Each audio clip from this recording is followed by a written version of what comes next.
But of course, like always, it's your boy Steph. 1/4 of the greatest wrestling podcast in the world is the Top Rope Boys. With me today, we're down to man. He's running a little behind, but like always, I have the Oracle with me, and I got Vaughn with me. Sears, Vaughn, how we feeling? Good, Oracle. I'm doing good, as usual, walk is walk. Uh, Mhm. Back we hate it here, but I'm ready to talk to some wrestling with the boys. We love to Hey, hear it. Vaughn, how you feeling?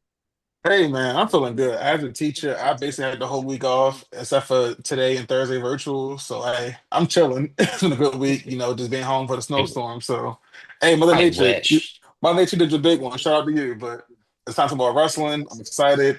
Feel like it's been like a hot minute since we all got together and discussed. So, not for me rambling. Let's get right to it.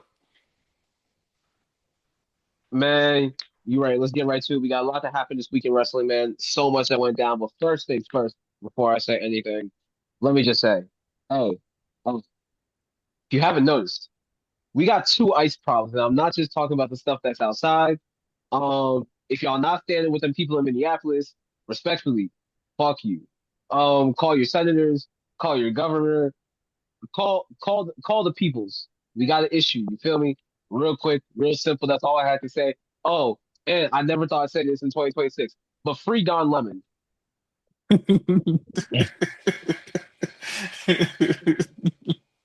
Oh boy. But yeah.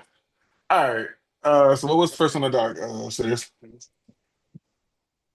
Force on the dock. We all Saturday night main event. But Ooh. start off with Woods and Fatu. All right. First off, Man, I was go ahead. gonna, yeah, I was gonna say. So we start off with Jacob and Cody. First off, ever since Jacob has come back, his presentation and his just straight up rocket to the main event spear has been insane. The fact that even on the SmackDown before, he basically just comes out. He has the segment with Cody, and he says, "I've been locked down, 17, locked down, 19, locked down, 21, locked down, 7 kids.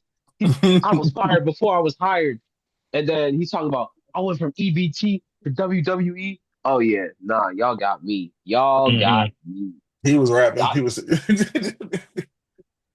Jacob's always been cold on the mic, but the Mm. thing is that now this character feels more, or this version of his character, let me say, feels more, feels closer to who he actually is, and the fact that they're actually using his life experience than him just being the enforcer or him just being a catchphrase, which he was before he was written off of TV. Because I didn't even notice the fact that he said yada I mean during the promo, leading into Saturday Night's main event. And y'all know how exhausted I wasn't hearing that. hmm I don't know if you guys watched him before he got to to WWE, but I did when he was in MLW. He was actually Mm. one of the few independent stars I watch outside Yeah. like the main wrestling. That man was dangerous in MLW. Okay, that man that man was like a 2002. He's in a shit ton of paperworks. Okay, Oh yeah, yeah, yeah. Oh no, most he was definitely. a deadly man. And this version of Fatu is starting to feel a lot like that version back from MLW, which is a great sign for us.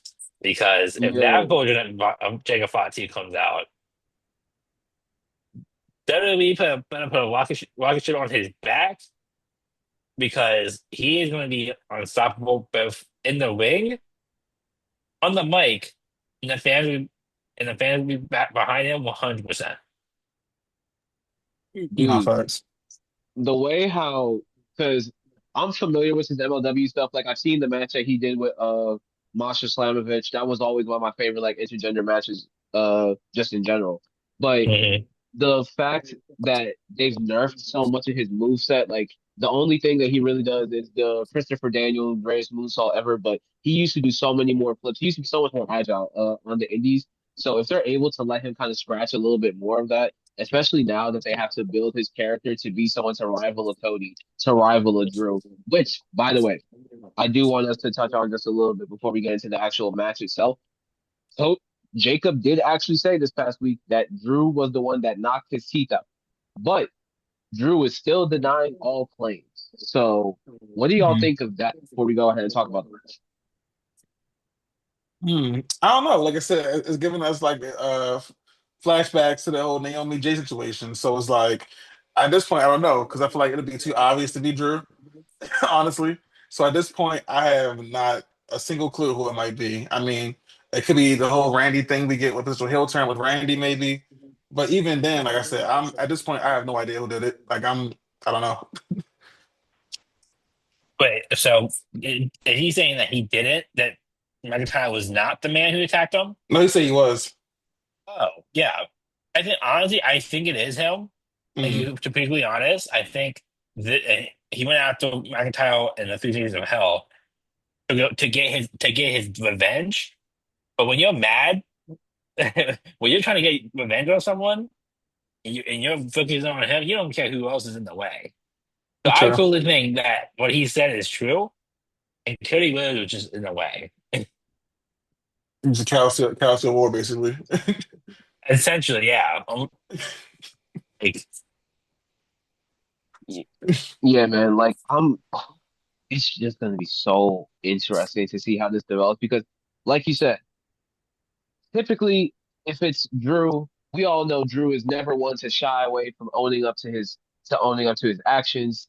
That's kind of the whole thing about why we love his character. He's always somehow right, and he's Hmm. always telling the truth. Like he'll never lie about it, even if it's to skew things his way. Yeah. But let's get into the actual match, man. So this wasn't even this went on for like 10 minutes, and the bell didn't even ring.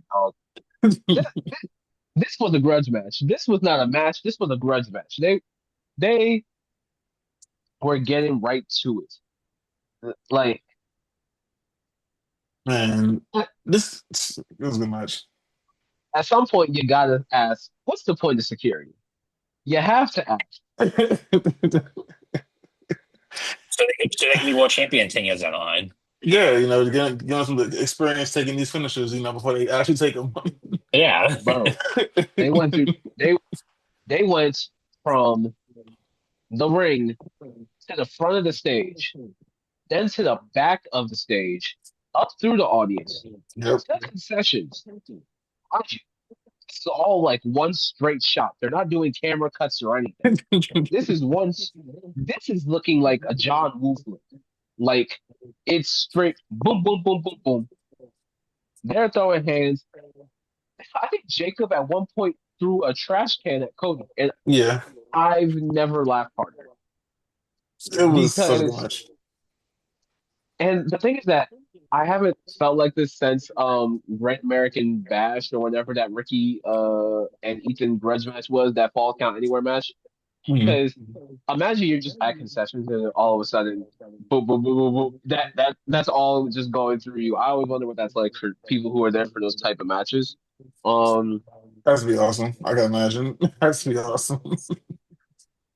I kind of wish it's like the because of the finish and the fact that I want a definitive finish. The nerd in me kind of is like, damn, I wish they had just made this a Falls Count Anywhere match. But Mhm. with the fact that, like, I remember I was watching this for like 5 minutes straight. I was like, all right, bro, just you might as well just ring the bell.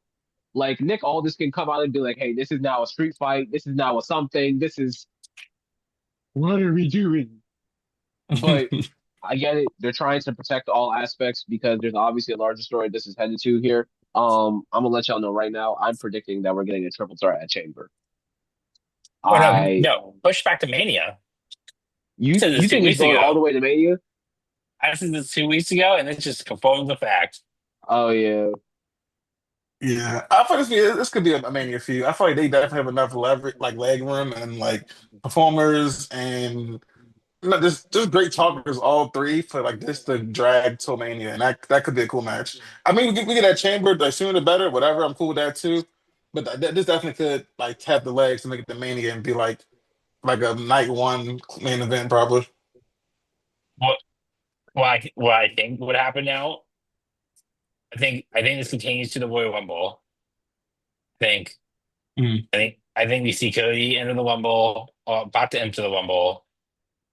Well, at some point, before he gets in the wing, while he's in the wing, maybe Jacob Fatu is also another one eliminates him. So he really takes him out the wing. They just brawl. We're gonna see another brawl tomorrow, guys. Mm, We see McIntyre retain, unfortunately, which we're gonna get into a little bit. I think we see both Cody and Fatu in the chamber. I think someone from Raw will win. mm. We see Cody and Fatu in the chamber. McIntyre does something to screw them both over. Nick Aldis is like, you know what? Triple threat mania. You did to yourself. Mm. I'm Yeah. telling you, this is the rise of Fatu to the main title picture. So you think if it was about that 4-5-2 wins? Oh, for sure. Fatu is leaving Las Vegas with that belt. Mm. I ain't mad. Book it. But yeah, like I said, with the whole match and the way it ended, like I said, it's definitely like I said, we're getting this match sooner than later. So, like I said, whether we get it at Chamber or Mania is gonna be great regardless. I'm just glad, like you said, that Jacob 2 has been inserted back into back to the main event scene off rip, like not going back to the mid card, Dover Solo and NITs and all that. I'm glad he's getting that I main event push need more that he Samoans deserves. outside of the bloodline vortex, Yes, please. yes, I'm glad they got him out of it because, like, Lord knows once you're in that vortex, he'll have a story trying to be the next tribal chief. So I'm glad he's doing his own thing, and there's some good stuff with Cody and Drew. So like I said, I'm just excited for like the backstage segments and like the promo battles we're gonna get with these three. Like, Yeah. it's gonna be some good stuff. It'll be some great It's gonna stuff. be insane. This is also good for Cody because like we've seen in the title picture now for 2 years, 3 years going on this point. And Mhm. it's like, yeah, he's still around Drew Mantel, but he's not fighting for the title right now. Like Mhm. this is like I don't know about you guys, but I'm trying to get involved now. I'm trying to really being champion. So it's like this is a nice rivalry to get him away from the belt until we get to the bigger picture. But then hopefully he loses that match and doesn't become champion. Mhm. Uh, but this is a nice rivalry that showcases that Cody doesn't really need a belt for a good story. Yeah, No, for I sure. agree. I think I think it's definitely one of those things where once you don't need to have the belt with everything.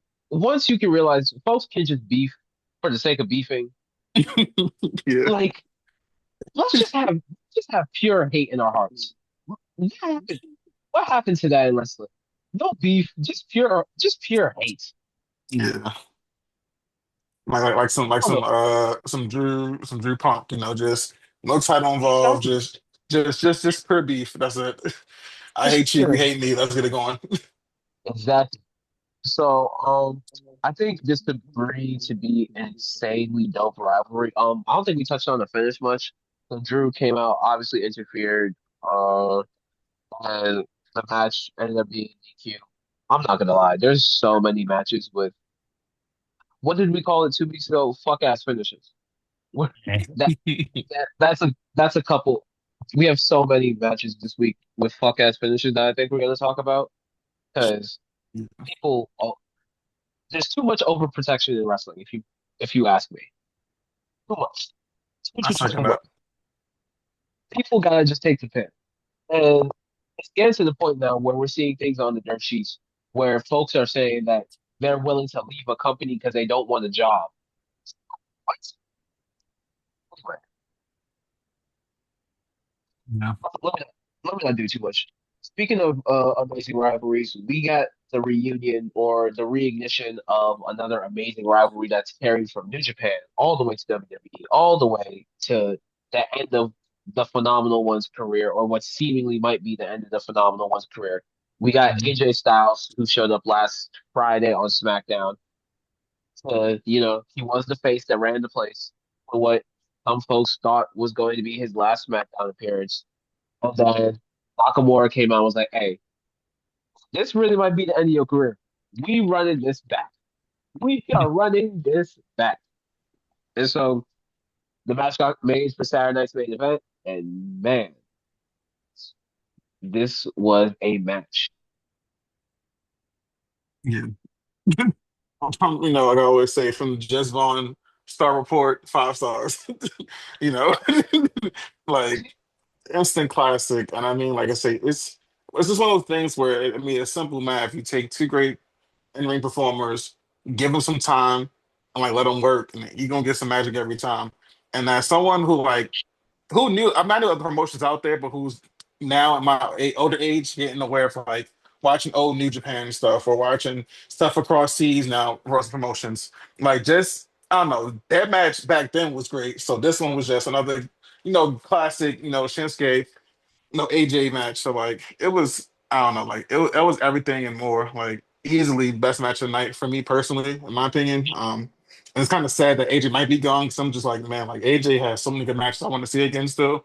For him to like Yeah, retire or what they saying he might jump ship and go somewhere else. But whatever he decides to do, there's a lot I want to see him do that I do still. But it is what it is. But 5 stars. dude. Honestly, I was like, I didn't have that many expectations going into this match because obviously it was made last minute and all that. I was just like, as long as this is better than Series, you have to correct me on this. Was it like Mania 34 when they went up against each other? Oh yeah, it Yeah. was that. Yeah, the man. Yeah, that was a bad match. As Go long check as it was though. better, as long as it was better than that, where literally the buildup was just AJ getting low blows for like a year straight, oh, I would have been so fine with it. Like Hmm. I saw an edit a day or two ago. I wish I could credit whoever did it, but it was the parallels between this match and the Wrestle Kingdom 10 match from 2016. It was so like seeing all the synergy and the story beats that have compared between the two that they kind of homage, but they were still able to show new like inventions of it.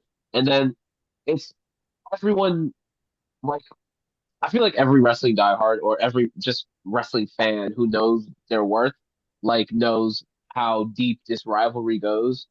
So to see AJ come out in the old school gear with the old school mask, like, dude, I was at my homegirl's game night watching, and I was like, this is insane. Like, do you know how good a match has to be to take a black person out of Uno? Let's be so for real. Nah, facts. And this was a serious game of Uno. You know? Oh my God. That, that should say anything. That should say any and everything.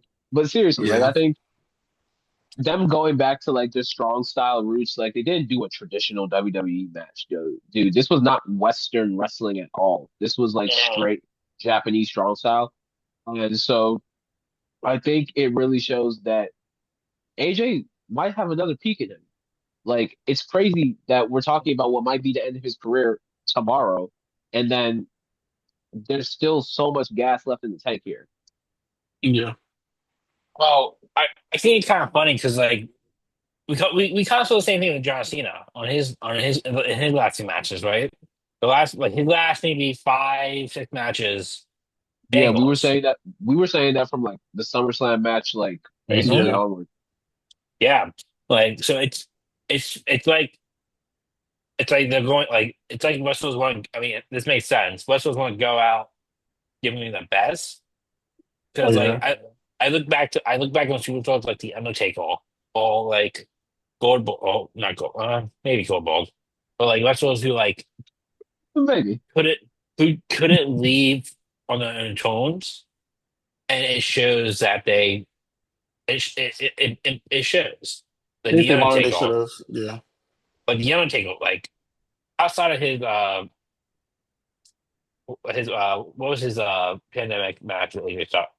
Cinematic The match graveyard where they match? Yeah. there you go, Gaygon Mhm. match. Like which he didn't do a lot of wrestling. It was act like it was a story.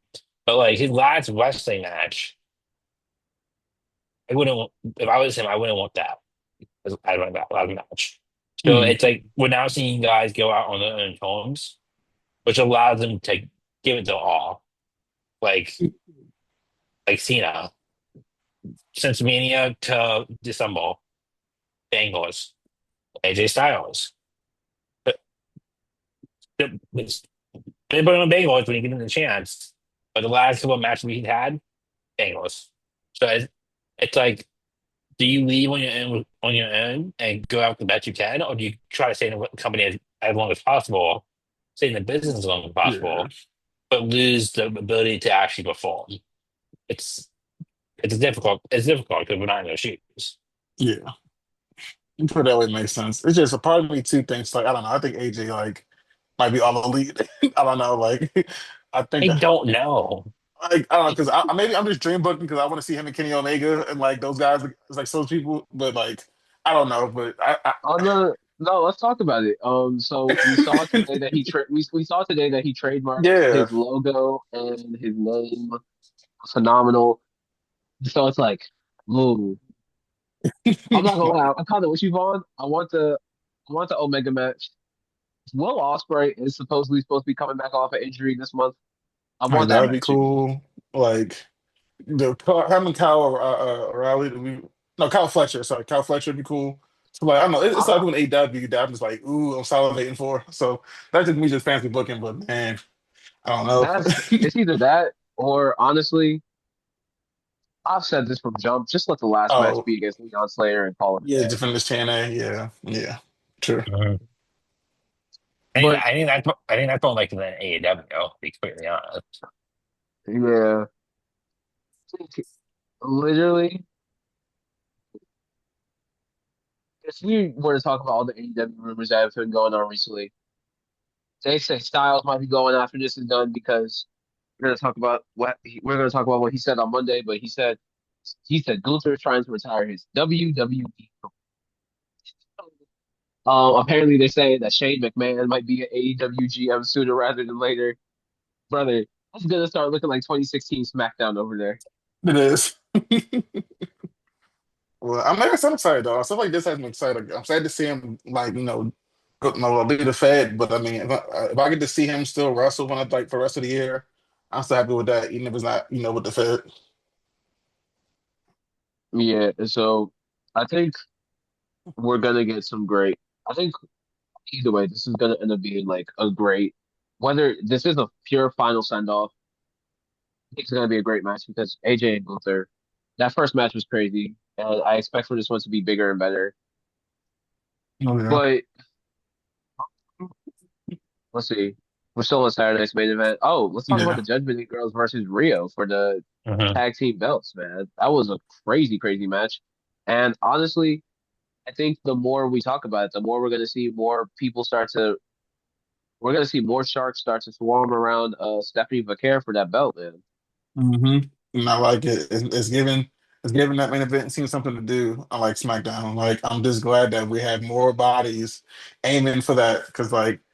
After a while, like I said, with Nikki Bella stuff, I mean, like I said it was cool and that got a hill Nikki, but I'm just like, I want more. Like it's I don't know, maybe I'm selfish, but it's just like Nikki Bella to me just wasn't cutting it. So now you got Raquel living in the title, everything like that. So it's just like, man, like it's looking good for the Raw Women's main event scene, So I'm excited to see how that plays out with everything they got going on.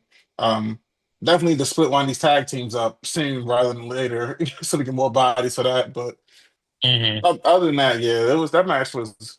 I don't know. The Judgment Day girlies are like, I mean, you gotta live, and then Roxanne. So I mean, they gonna go out there and do the best they can every match. Once we get to Raw a little bit, to how that match on Raw, like they're just putting on great in-ring performances as a tag team, and just like has me more excited for them as a collective. Now that we got Raquel going for like the title, picture. So yeah, shout out to the big girlies. Rio is gonna do what Rio always does. So I don't know, like that was definitely for me number two, like match of the night. Like that was a good match too. And then with the whole shenanigans involved. Yeah, I think the regardless of what you say, the Judgment Day girl is having cooking. They've been going crazy. I think Liv, since she's come back, has been putting on some stellar in-ring work. And I think these are the right two to have around Roxanne, who's very obviously a burgeoning star. I mean, she was the Iron Woman in the Rumble last year. I'm like doing all the watchbacks for this episode. Mhm. Makes me realize, like, man, people are like, oh, she had the most losses this year. Yeah, but think about how many matches that means she had to have been in this year. It's So always on TV. exactly. Um, so I think that the more we start to see, I do think I don't think that Stephanie Raquel is going to go all the way to Mania. Mhm. Again, just jumping around. We know that they have a Philly street fight confirmed for next week Monday. Based Mhm. off of that insane promo that Raquel gave during the middle of Raw, which honestly might have been her best promo in some time. Um, and then to have Stephanie, like, do you think Stephanie can walk this Mania as champion? That's essentially what I'm gonna ask. I don't Hmm. know. I don't think so. Hmm. I said it a while ago that I think we see a Judgment Day ladies triple threat for Mania, which would be kind of crazy if we get two triple threat matches at Mania. But I do think we get what if we get a fatal four way? That'd be The, pretty dope too. I ladies wouldn't be mad at plus it. Stephanie. Yeah, that'd be So sick as well. so like what if the wins the Rumble, Raquel wins the belt, Yeah. and they just do that build. Maybe Raquel takes Stephanie out for a couple of months in the match. I can see that being a possibility, but I don't know if Stephanie goes into WrestleMania as champ. Yeah, like to me, I think either I think Raquel's going in as champ. Now who she goes up against, I mean, lives to be involved in some more fashion. Whether it's a triple threat, whether it's a fatal four way, whether they run her and Stephanie again, I don't know. But I don't know. I definitely think that Raquel's going in as champion, and then Liv is in the match in some form of fashion. Like it has to be that way. Especially, I think we're on the same boat, kind of similar with the Rumble, with the predictions and whatnot that she might win it. So yeah, Hmm. I think Raquel goes in as champ for Mania. Okay, I'm not mad at that. Not mad at that at all. I feel like if anything, this is definitely the year to do so. She's had an insane amount of momentum. Yeah. 6 for 6 in the Rumbles. Uh, final. I think she was the final two for a couple of times. Like, Yeah, Yeah, Liv. Liz been the final two for the last what 3 years almost. Like it seemed like. yeah, yeah, I think so. Final two for the last couple of years. Been all 6 Rumbles. Uh, made history with Rhea Ripley when Rhea won the Rumble as first two people to start in the Rumble. I saw that Hmm. today. Honestly, Liv Morgan is making a name for herself as like Miss Royal Rumble, Yeah. and I mean, I'm not complaining. Yeah. Unless you want to include Charlotte because you won it twice, but that's a different story. I Uh, I don't want to get people y'all started. listen, we're just starting to like, well, let's calm down. She just got over good books. Yeah. Okay. Yes. Uh, next, I think all that leaves is the Hit a four. Fatal Four Way. Yeah. For people who have not been watching SmackDown for the last 2 3 weeks, we saw four matches. We had Orton beat The Miz. We had Trick Williams beat Matt At Cardona. Cardona. We had Sami Zayn beat Ilya Dragunov, and we had Damian Priest beat who did he beat? Solo. Solo. Yep. Those four men won the qualifying matches, which led to a fatal four way for the no one contender for Drew McIntyre's belt, for Drew McIntyre's WWE Championship at the Royal Rumble. Buzz, what do we think? How do we think about the match? First off, let me just say, Rick Williams, the presentation, he keeps coming out. He keeps coming out in this Pepsi mink jacket, looking like money.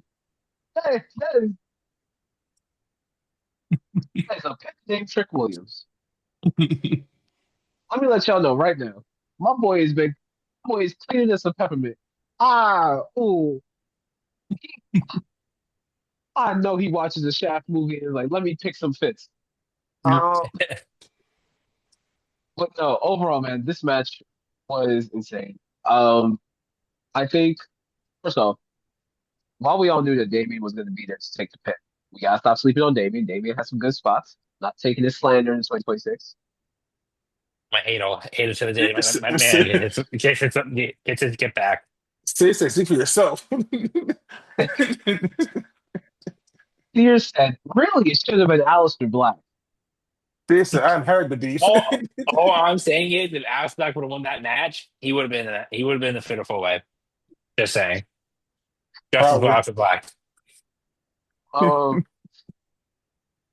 I feel like, dude, once they said it was Saturday night's main event in Montreal, we knew who was winning this. This was the most, I like, I remember watching the match and seeing Sammy win and be like, oh, okay.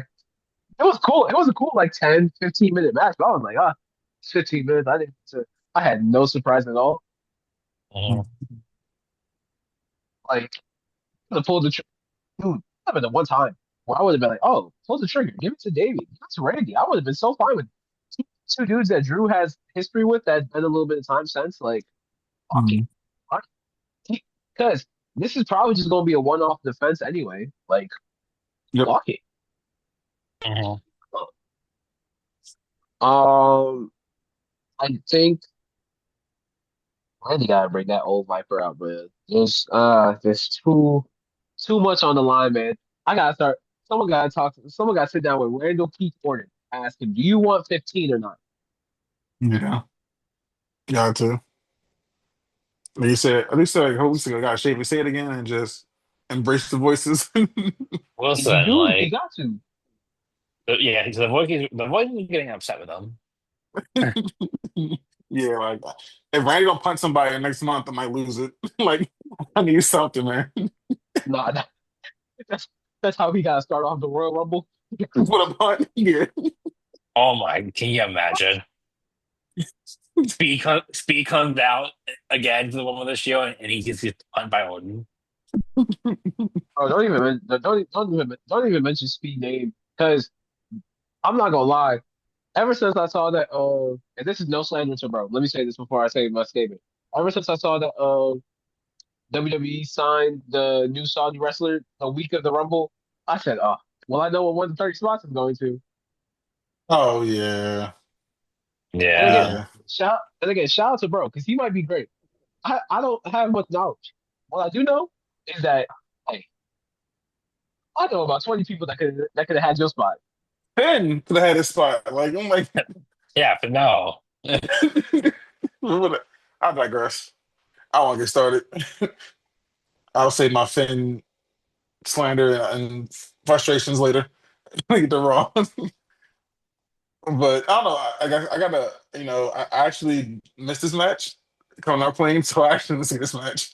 But um, but definitely, like I said, the winner was definitely obvious. I mean, with Sammy because it makes sense with them being in Saudi. Well, being in Canada for her to start that main event, then Rumble being in Saudi. So like, I feel like we all thought either he would win the Rumble or somehow be in the title picture. So I feel like they're giving the Saudis their Sammy moment with him being in a title match. So, but yeah, easy pick for that. Yeah, I mean, I think that was pretty obvious. I mean, Yeah, like Seth said, when Montreal, Danny's from Montreal. Well, about the championship match is happening in Rio. yeah, Sammy has ties to the region to Rio. Like, it was a gimme moment. Like, yeah, it was a great fatal four way though. I mean, and I think there's a good story between Drew and Sammy. I think Sammy is a wrestler that can perform, and you can and in any championship match, you think he has a shot. Like he is the ultimate underdog, or one of the most ultimate underdogs, to the point that like honestly, this is Drew McIntyre's fourth title defense. So you could lose. That's just how Sami Zayn is. So yeah. I'm excited to see it tomorrow for the 12th time. I think it's happening. Mhm. 12th time. Hopefully, Sami can go 1 for 11. But Yeah. who knows? All right. Anything else about Saturday night main event before we get this into Monday night? Nope. Okay, perfect. So to start off Monday night, we saw Sydney McHale and Rio versus the Judgment Day ladies. Uh, I believe we had a promo for it as well beforehand.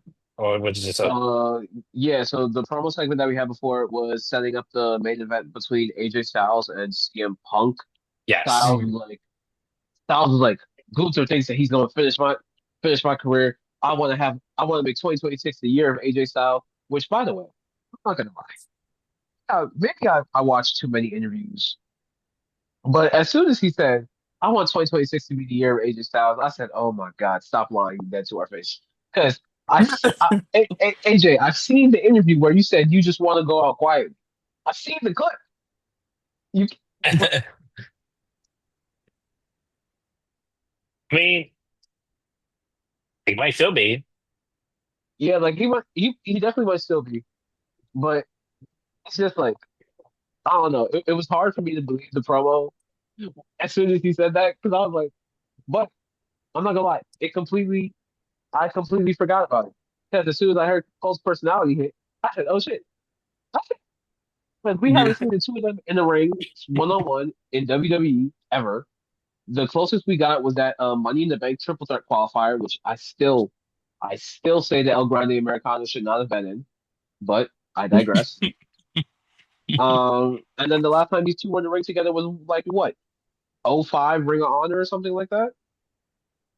But That if sounds that, familiar. have they fought before? 'Cause I Yeah, feel like Punk. they've I feel like Punk was in WWE by '05.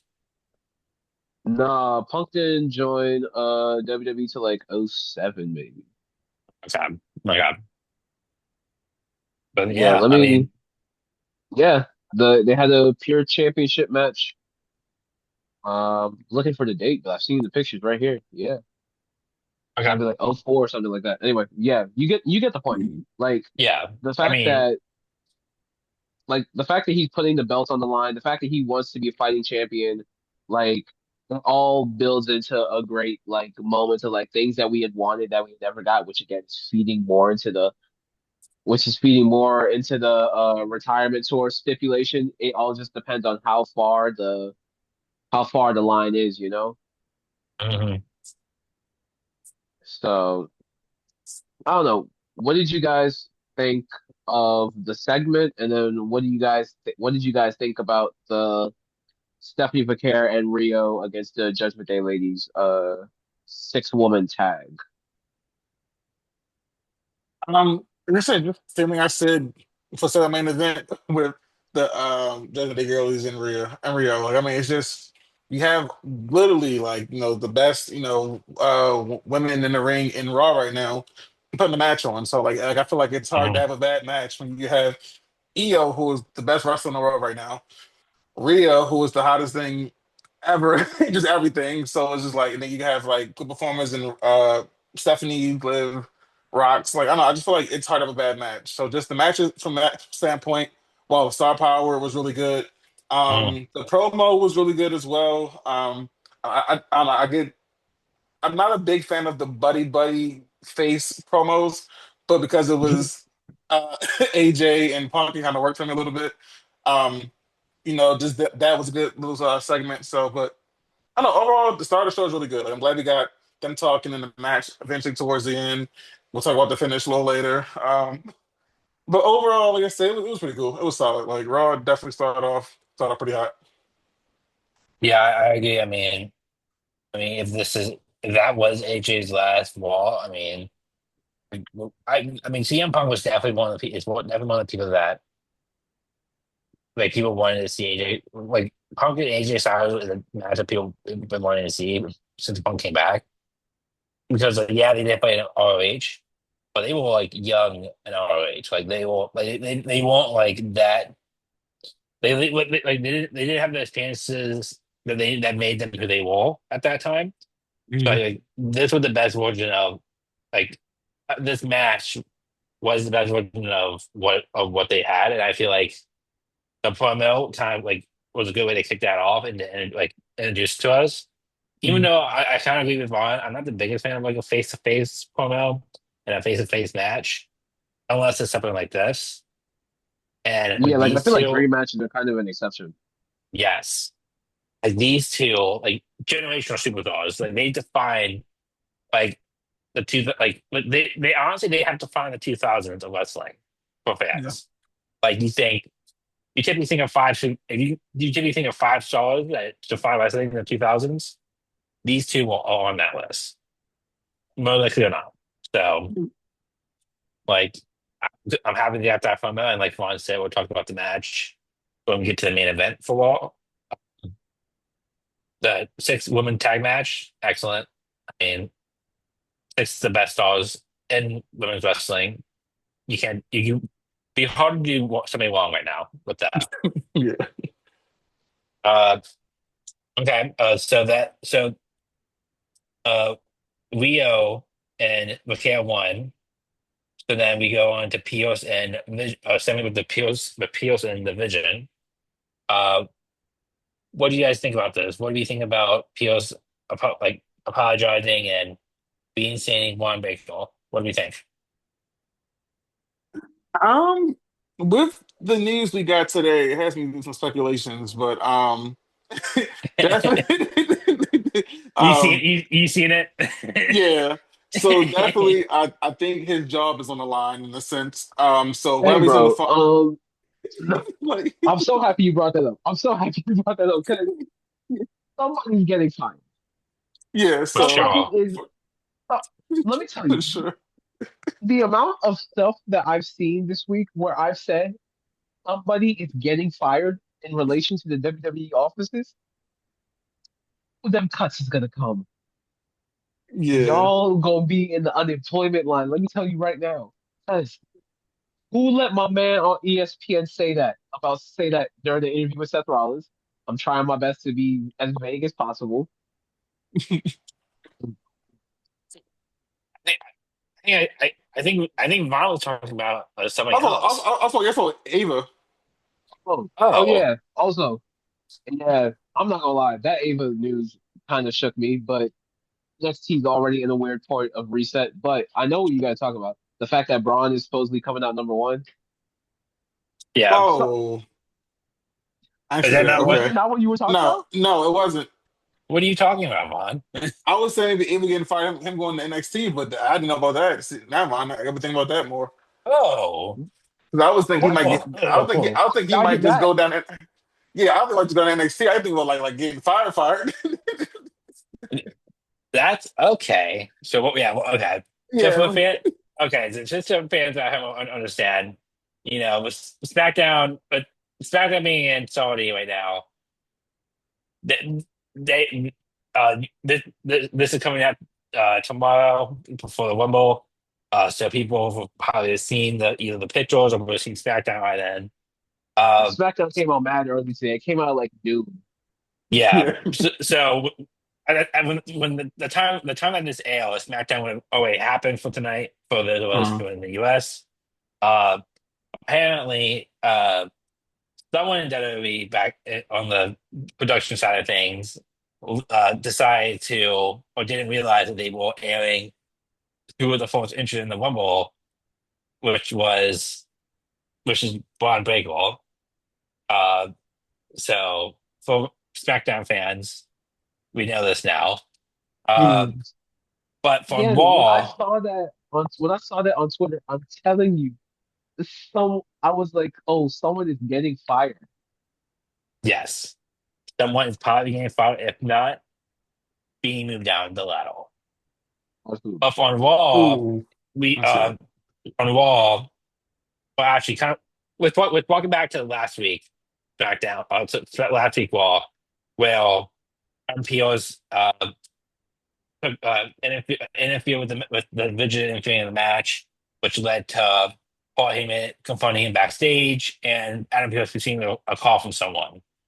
We Yeah, don't know you got the call who. that was supposed. You got the call.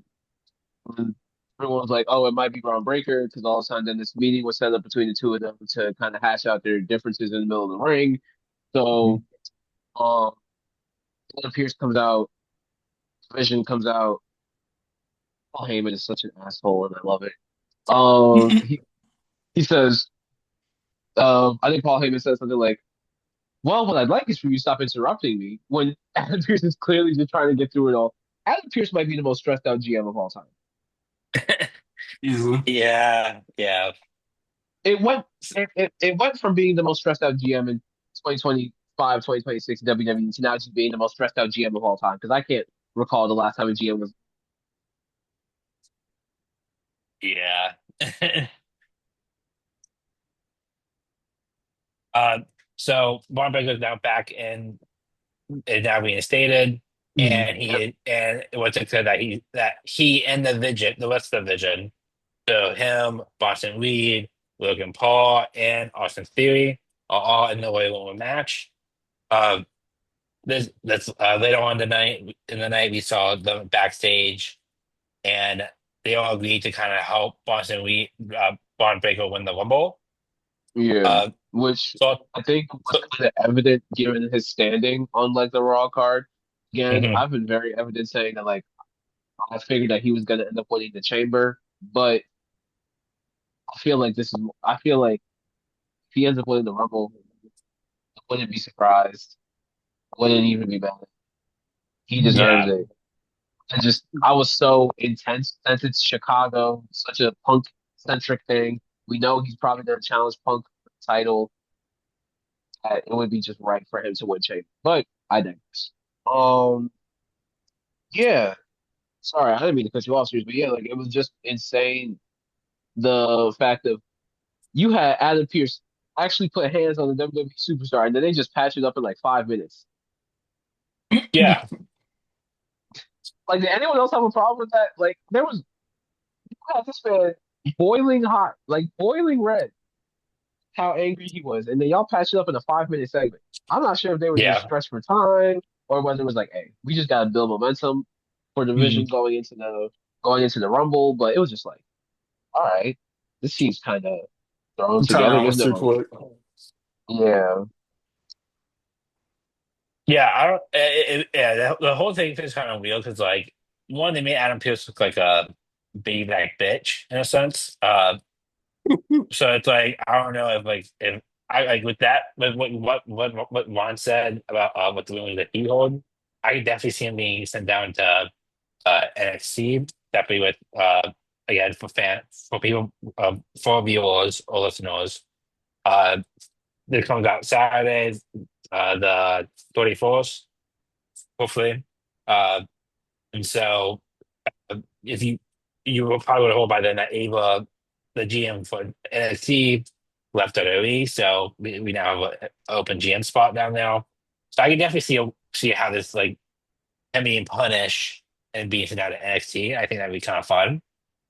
Mhm. Uh, Another thing about the promo that I want to bring up is: do we trust Logan Paul to No, be a team player for the Vision? It's- it was Logan Paul who said essentially, "Let's all help one breaker win." I think if it comes down to it, and someone is the break, I think it's Logan first in the Rumble.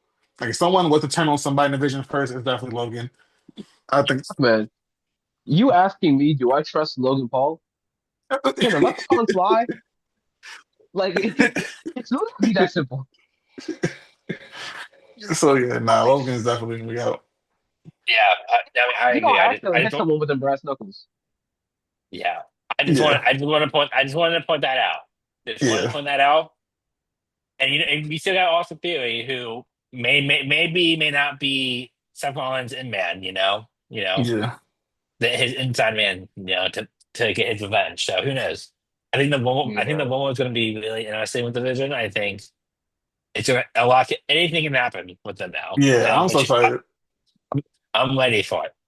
But moving on from the Vision to actually, we that led into a one-on-one match between Theory and Rey Mysterio. Mhm. Uh, was we anyone at else a little bit scared watching the match? Because I don't know about y'all.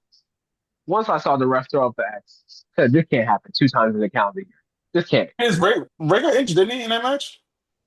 Ray got Ray got injured. They said he pulled something with his shoulder, but apparently it's a minor injury. Like he's good now. Like he's out in Okay. yeah, Riyadh, like taking pictures with all the other luchadors. Yeah. So I guess it's cool. Maybe they hit him with the stem cells in the back or something. I don't know. But yeah, all I know is yeah. that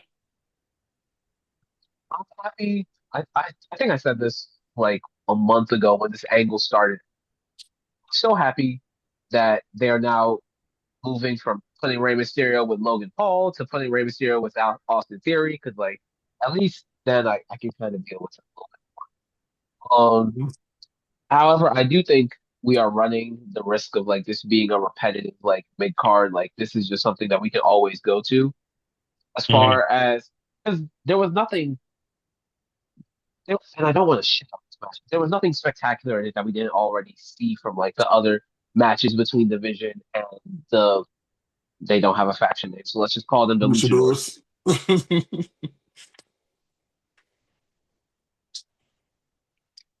Yeah, I mean, like it's pretty much LWO 2.0 at this point. Oh, Yeah, basically. At this, I at guess this point, 3.0, I guess. yeah, at this point it's gotta be 3.0 because I'm trying to figure out where we have yeah, maybe 4.0 because there's a between the original LWO and did Eddie Guerrero Santos. make his own version of yeah. Mhm. Oh yeah, the Santos version too. Oh my God, that's a Oh, lot of versions. we have 5.0. We might be at 5.0 if we really think about it. But no, so we have no, and I keep saying this, they should just turn LWO heel, say that Dragon Lee betrayed him. It's simple, easy story right there, but WWE doesn't care. Mhm. Um speaking but overall, man, like there was nothing super spectacular about this match that we didn't already see. Like it's nice knowing that Theory got a win over such a Hall of Famer like Ray. But it's like, Mhm. this could have built to something, you know? Like there's not many people that get to pin Rey Mysterio. Like, dude, even Rey Mysterio's own son hasn't pinned Rey Mysterio. That's so Yeah, funny. you put it that way. Yeah. So they could have built it as being a bigger thing, or they could have tried to make more stakes in the match. But I get it. You're pressed for time. You figure let's stuff this in. And yeah, speaking of tag teams that people don't care about, let's talk about the number one contenders match that happened on Raw. Yep. So Um, we had Alpha Academy versus New Day versus American Made, which I don't know well, first of all. Like, where have they been for the last 6 months? Close to a year, I feel Maybe main like. event that's catering. yeah, And main event catering. Los Americanos. First of all, this is a lot of American propaganda in this match. Let's just talk about it. Yes. Team USA. We stand. This is Not right now, but I got this is you. this is more American propaganda than a Rocky movie. Nah, facts. But I'm not gonna lie, like this match I kind of messed myself because I did like for this match, use that as my snack match, grab some snacks real quick. Uh The snack match is crazy, but no, like I the biggest takeaway that I had coming into this match, I'm not gonna lie, Tozawa was wrestling his ass off, and the Creed brothers, they need Alice, they need. Sorry, I am babysitting right now, but the Creed brothers, they need a run at the tag titles. Like seriously, they genuinely do. They were hooping, like hooping. I think overall, like there, these were a lot of tags that really, really do need the spotlight.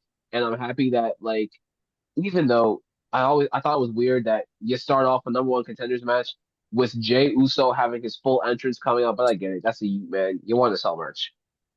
Like yeah. having You, him come you need down one. then take comment.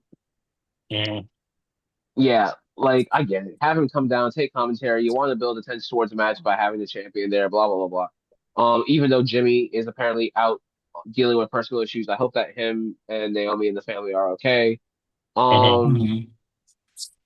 but there's so many tag teams on Raw. There's so many tag teams on Raw, and like all this does really this is the week I think of the WWE brands realizing that they have tag divisions because NXT remembered that they have a tag division this week as Mhm. well. So I want to see more out of American Made. I do think the Creed brothers I think Michael Cole was genuinely right on commentary when he said, "I'm surprised the Three Brothers haven't had the World Tag Championships." Dude, think Yeah. about what they were doing in NXT. Think about Hmm. like they are a genuinely solid tag team. Now, granted, are they rough? They're rough as hell. They they they injured not they didn't injure Damien, but they roughed up Damien, and they potentially may have been the reason why they injured why Rey Mysterio was injured around this time for Mania season. So Hmm. all that aside, like now that they've refined and they're able to come back, like yeah, let's see what they got. Especially because it looks like that man Julius. I'm not sure if y'all heard. He said we are the best damn tag team. I want to see him prove it. Yeah, and Jules is so good too. Like I feel like Jules has definitely like a future in like a singles like down the line. Like he's so good too. But like I said, coming back because didn't freaking Alpha Academy win that match? Yeah, Alpha Academy won the Alpha match. Academy won. Yes, Alpha Academy. So Thank you. how did you You're guys feel about that welcome. match? How did you guys feel about them winning? Because like when I came back, I was like, I'm like I don't know, I get it, but I'm like, no. I I it's think to it's the a bigger point. story. There's a bigger story, but it's also to the point of what you were saying earlier. I don't like the face to face thing because why are y'all dapping up Jay Uso after the match? Yeah. Oh, that really like I'm all for Tozawa Graps because I think that he is genuinely one of the better, like if we talk straight in ring, I think he's one of the Hmm. better wrestlers on the roster. However, you need what? Later, not right now. However, oh my God. Anyway, just know I sympathize for all parents out there. Anyway, um I do think that like I'm with all any and all Tozawa Graphs. I just genuinely am like this is random, but I do think that Sears is right and that there is a larger story there because we eventually have to end up like I'm still kind of the belief that we're getting Uso versus Uso 2 at 42. Hmm. So if this is the match that causes the two of them to implode and it ends up elevating not American made. It ends up elevating Alpha Academy because they end up getting the belts out of this. Hmm. Fuck it, we ball. Yeah, I true. mean, listen, if there's any team that needed to post a push on Raw, the Alpha Academy. So I mean, like, I think that could be. It does two things. I think it kicked off the Uso story, and it gives the World Tag Team titles a chance to shine without being a plot for no story. That I think that's been the theme for so long. Like the Mhm. last, Dude, it's before the Bloodline, like Prime Bloodline. It's been a while. I think yeah, so the last time the champs won't just the title won't just Bob's, in my opinion, was Orton and Riddle. Okay, bro. yeah, And that Mhm. was 2022, I think. yeah. Yeah, that's Gotta be right. somewhere around there. So Yeah. I don't know when the match is happening. Is it happening next Monday or Monday this Monday?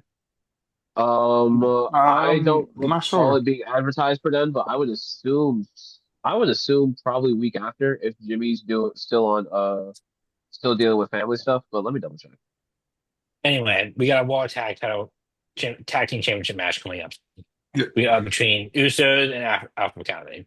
Yeah, Moving on to the main event. We kind of we definitely hinted at it earlier. We saw CM Punk defend his title against AJ Styles in what could be AJ's last match on Raw. What are our thoughts? How was the match in our opinion? What do we think about it? respectfully, and let me say this while this child that I'm babysitting is out. Fuck ass finish. Um, I love Finn Balor. I love him to death. You pick now. Now is just when we've been saying for like months that you need to turn babyface. All you get is one talk from Liv Morgan in the back talking about some oh, and all of a sudden you want to you pick these two. I haven't had a one-on-one match since '04, '05 maybe. Who cares? Yeah. You decide this might be AJ's last match on Raw. You decide, let me coup de grace. Wow. Ah, hey, Finn Balor may have been the prince, but I will turn that boy into a jester. That's how annoyed he had me. Oh, he was going to see a real team and messing with me. Crazy. Ah,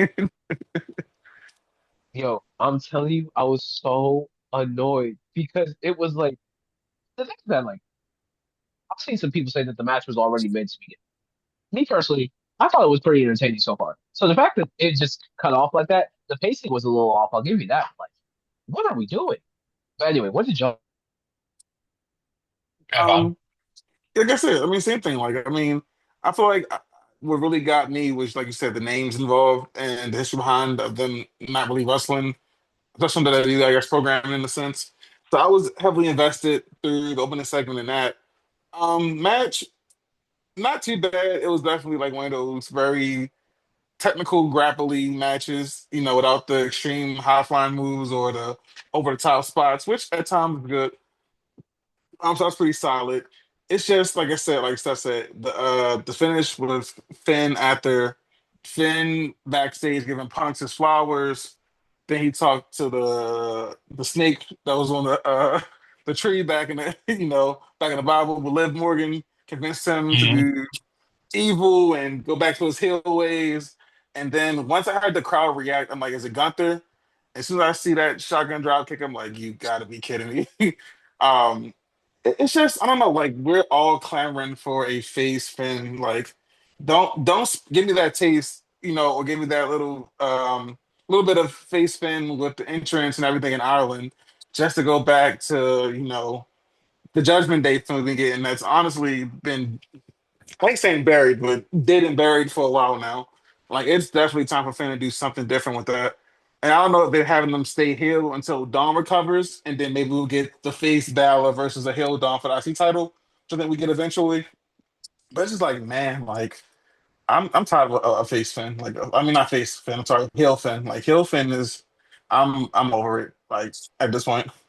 Yeah, Dude, I what agree, but go ahead, Seth. I'm not sure if y'all saw NXT on Tuesday. Well, actually, I know y'all did because we were talking about it in a bit. But when they played the NXT profile or like the NXT Legends or the NXT Alumni, whatever they're calling that series, and it was all about Finn's face run, I was like, oh my God, they realize there's actual value in it, but yet they won't do it. So crazy. Typical, typical. They've only been Typical. having they've only been having Finn play face on these house shows, but won't do it. They won't pull the trigger. Makes no I mean sense to that. me. I mean We that's a literally have a video. Go ahead. Piano did everything. They do it all the time. LA Knight, Yeah. Ben Bowell. It's typical behavioral They from the feds. literally they literally had Finn Balor start meeting with Jey Uso during the middle of a match. If that isn't indicative of them wanting to do a face turn, I don't know why they're all like you said, they're always so slow to pull the trigger. It's absolutely crazy. But I have a theory. And I think there's one thing that we missed that's kind of like an overarching reason as to like why he ended up attacking Punk and Styles, which is the fact that Adam Pearce was denying him entry into the Royal Mm. Rumble, Hmm. which Punk had suggested when they first talked at the top of the show.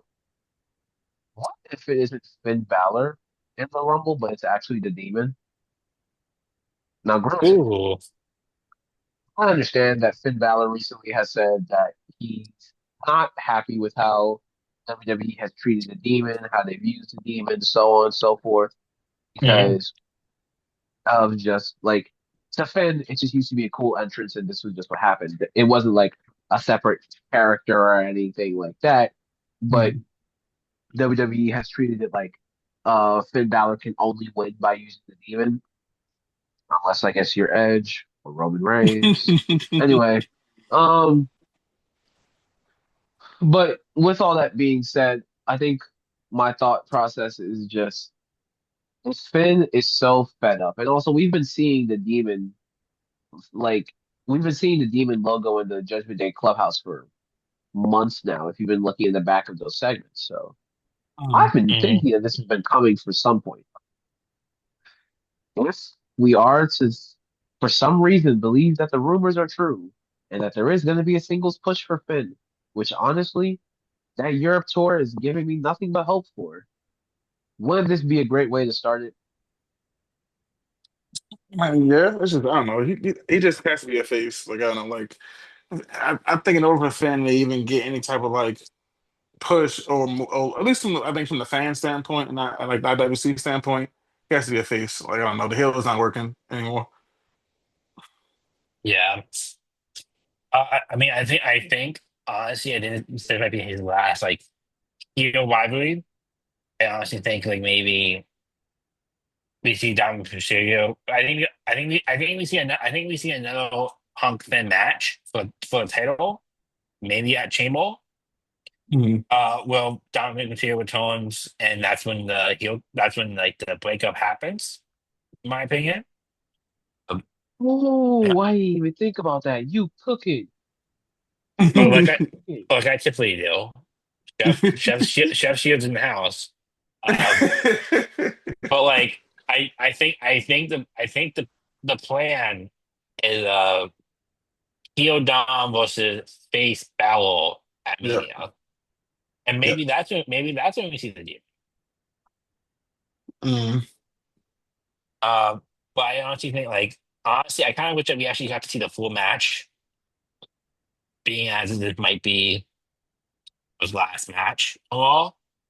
And then why couldn't they have had a match, be shaking hands in the middle of the ring, and then Balor attacks both of them back from behind.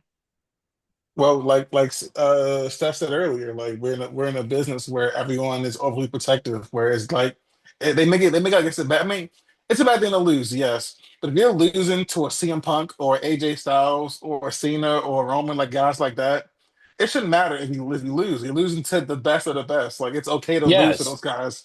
Like it's not Cesaro, it's not an Otis. You're losing to literally the best in the world. Like it's fine to lose or to lose to AJ. Like it's fine. Like it was like Steph said, those finishes, like they want to protect everybody, but it's yes, okay to lose. and like we Reed, knew we what's up? Hey guys, what's up? man. Perfect time, Brother. perfect timing. We were Uh, actually we actually just finished wrapping up Law, so which Wait, leads into. I mean, you got any thoughts on Law before we go into goods? nothing in particular. Honestly, like just even see, it was one of those episodes that I came out of it and was like, okay, let's get to Rumble. And I'm sure you guys covered anything that I was going to say anyway. Yeah, So we can just push. awesome. Steph, are you able to pull up goods? Oh, I can talk about it while you pull it up. No, no, we good, we good. I got you. I'm right here. But no. So basically, to anyone who's listened to the show before, we are going to play our staple game called Grids. I highly suggest that if you are listening to us purely on audio, that you go ahead and switch to your video. Or honestly, I think this episode, when it comes out, might be purely audio anyways. So just I'm gonna be so for real. Da, da, da, share. Big Did I see grids. my screen? Did you guys see that they made a new game on Wrestle Play? I don't know if you guys seen that yet. But Oh, they made it. Yeah, they made a Guesser. new game. Yeah, the Guesser is kind of fun. I'm not gonna lie. I've been playing it like in my time whenever I got bored. I'm garbage We at it to be completely honest. Like I played it once. because having only 8 slots to pick from so many Mhm. different rosters, there's always like some random WCW or some random New Japan star that I have barely heard of. Like, Yep. we want to go hard mode. What are we doing? That sounds crazy. Pause if necessary. Uh, last time we did this, we did hard and we crushed it. So yeah, I feel like hard is now the baseline for us. yeah. That's the Pause. that's Um, no, that's the standard for sure. Always the it's standard. pause, but yeah, let's stick with it. We stay hard, you know. All right. All right. Okay. oh, this is So easy. yeah, so for the rows, we have second generation wrestler Andre the Giant Battle Royale winner on the ROH 2005 roster. For the columns, we have someone who has been allied with Randy Orton, someone who's been the IC champ with the white strap from 2011 to 2019, and someone who was on WrestleMania 33. So, gentlemen, I'll let anyone start first. Let me go Okay, first because I always struggle. go ahead. Second generation wrestler, Alaba Orton, put Cody. No, Vaughn said I always struggle. That's Oh, funny. okay. They put her for IC champ because I had an answer for the first one. Yeah, yeah. Ted. Oh, I did both already, I think. Or Go oh, it was ahead. automatic. Okay, cool. WrestleMania 33. Ally with That was, Am I San Fran? I think No. so. That I was think that was the. 2017. I think this is the year that Roman Reigns and Undertaker main Undertaker evented. might. Yeah. All right, so you said Roman Reigns? 2017. Hold on. Actually, women walks. Yeah, let's go women. No spot for Roman. No, really. I think What was Roman's third generation. you're right. Yeah, Second generation wrestler. WrestleMania 33. Am I Like, slow? isn't Jay Uso? Didn't Jay Uso win the Andre? he did. Will they count him Jay as, got That's as second a? that's generation. more than two. Yeah, I was uh, say, will they count him as an ally, a teammate?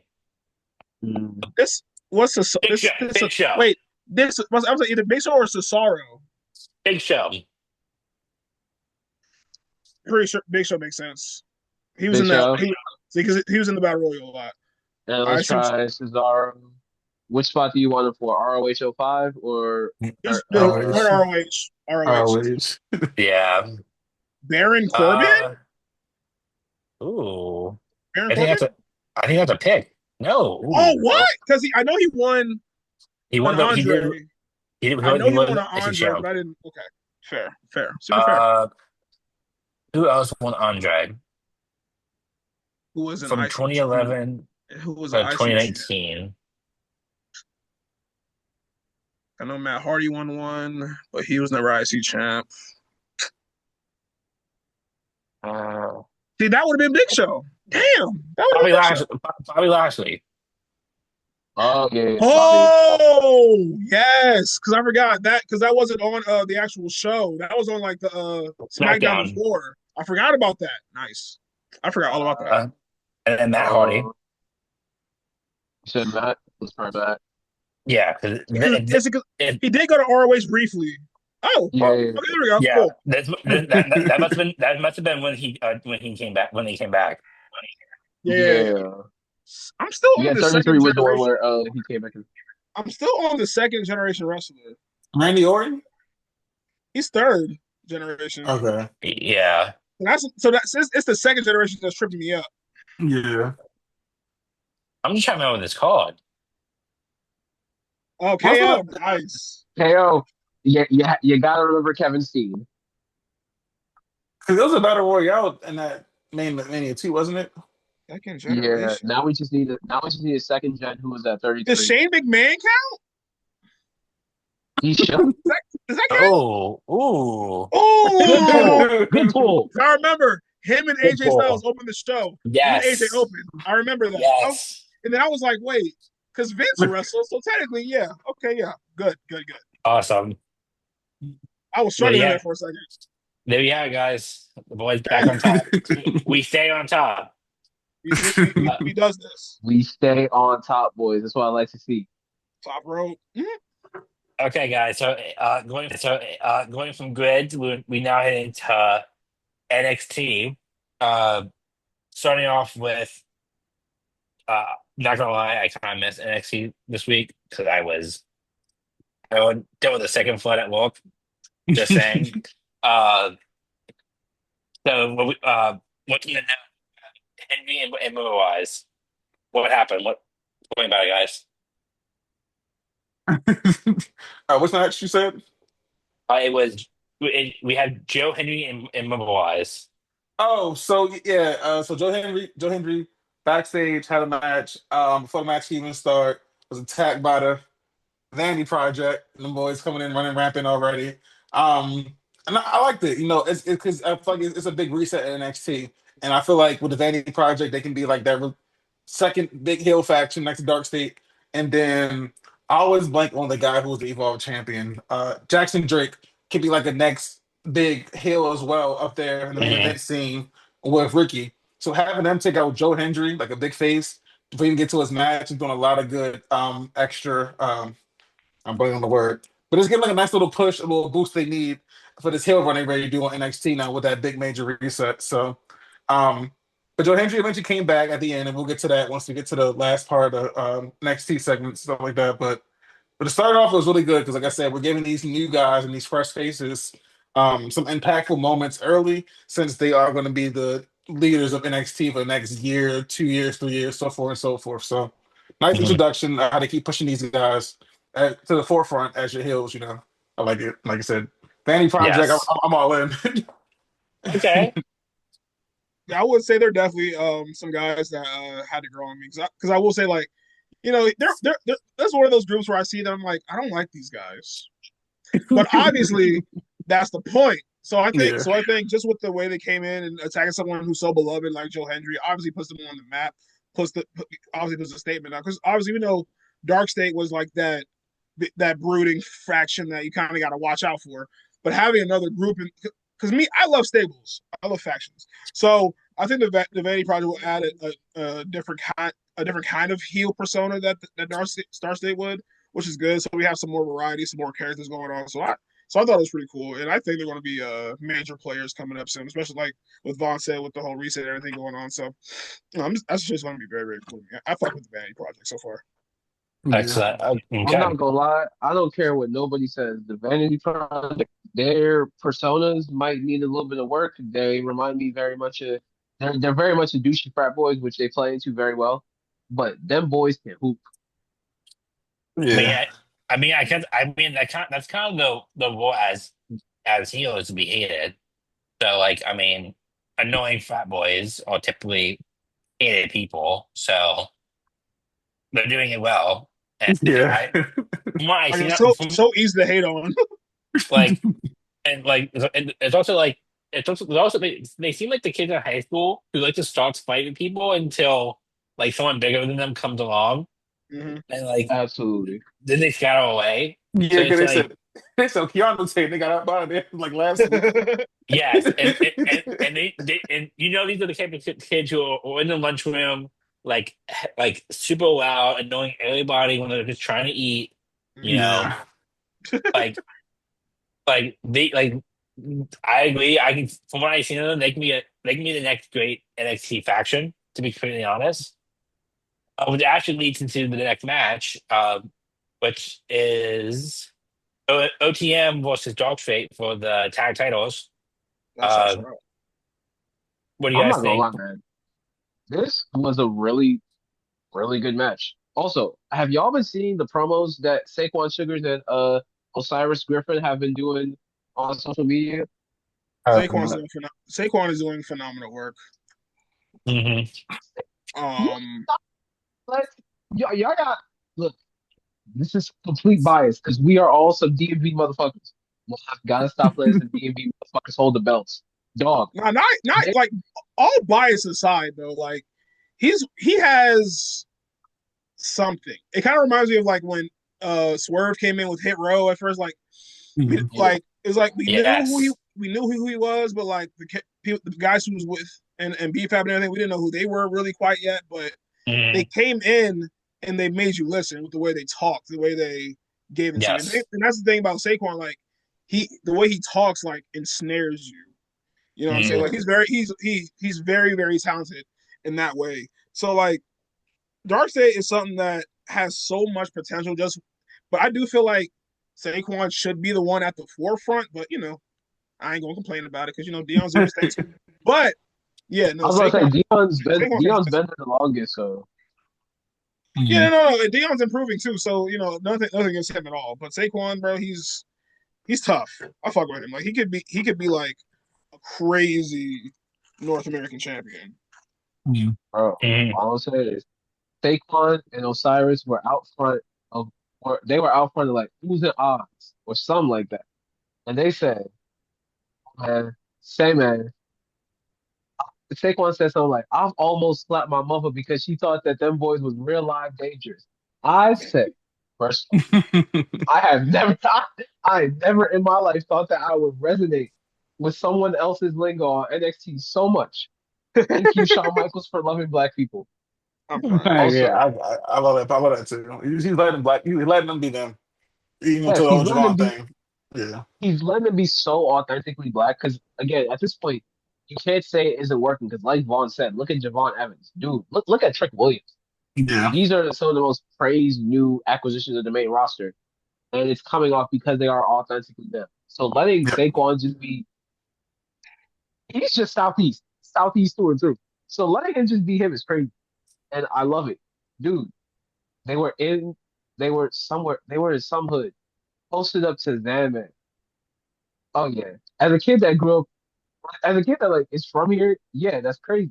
But getting back to the match itself, um, I'm like Reek said, Dark State has so much potential, but this match plus the ladder qualifier we're going to talk about in a little bit, it did make me think, what is Cutler going to do? Everyone has a designated position. What is Cutler James going to do? He's the guy that has the promos with the sus stuff in Yeah, but they're not letting him Oh be God, sus no more. Yeah, true. He's just a tall guy in the back, I guess. just a guy. Like, dude, and the thing that like they're not even like they're not letting him be sus. Like, if there's a way where he can be the humor of the group, cool, because Yeah. that's what Dean was for the Shield. But like, Saquon also had that in spades because I literally saw a promo of them talking about the live events that they have going on this weekend, and Saquon is shooting dice with the rest of the Dark State members, and he put the titles on the line. Yeah. That's I mean, undeniably funny. they could throw in the American picture doing something, but I don't know. I just feel like right now that's locked down by Ethan and Miles Bourne right now. But yeah, Yeah. he's the guy in the background, I guess. He's a background character. He's just NPC, Yeah. gonna whatever you have want to. to call it. He's gonna have to be the one running interference, and then Mhm. eventually, when it's very clear that Dion or Saquon is going to be the single star in the North American or the NXT title picture, I feel like Cutler is going to end up having to play manager slash tag team guy Mhm. because it's very clear that Dion and Saquon are going to end up being in singles contention. I mean, shoot, Dion's already in singles contention now, which leads us into our next match. Sears, do you want to talk about that? Yep. So our next match is uh I believe from fourth match back since coming back, we have Miss Jada Parker. Steph, go ahead, do your thing.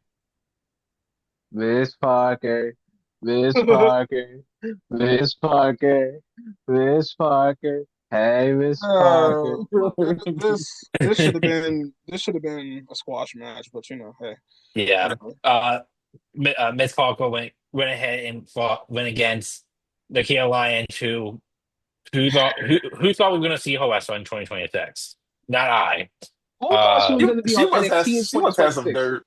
She Bro, must have some I've dirt on been Crystal, saying somebody. this shit for years. It's no way she's I've been still. saying, bro, literally probably since at least like 2023. I'm like, bro, since NXT 2.0 was the thing, like this lady has something on somebody in this company, bro. Because no disrespect to her whatsoever. I swear to you, she doesn't do anything. Like she's a body. all Unfortunately, right, you know. let me give you a little, let me give a little bit of pushback, which is crazy because anyone who knows me knows that I would never defend the Nikita Lyons character. oh However, boy. I'm going to give a little bit of pushback. One thing you got to say, this woman has consistently gone viral for the last 3 years straight, back to back to back. I cannot escape every of And it's for the every. wrong reasons. I agree with you. Have However, her we assets. we know how the WWE works. Yo, Vaughn.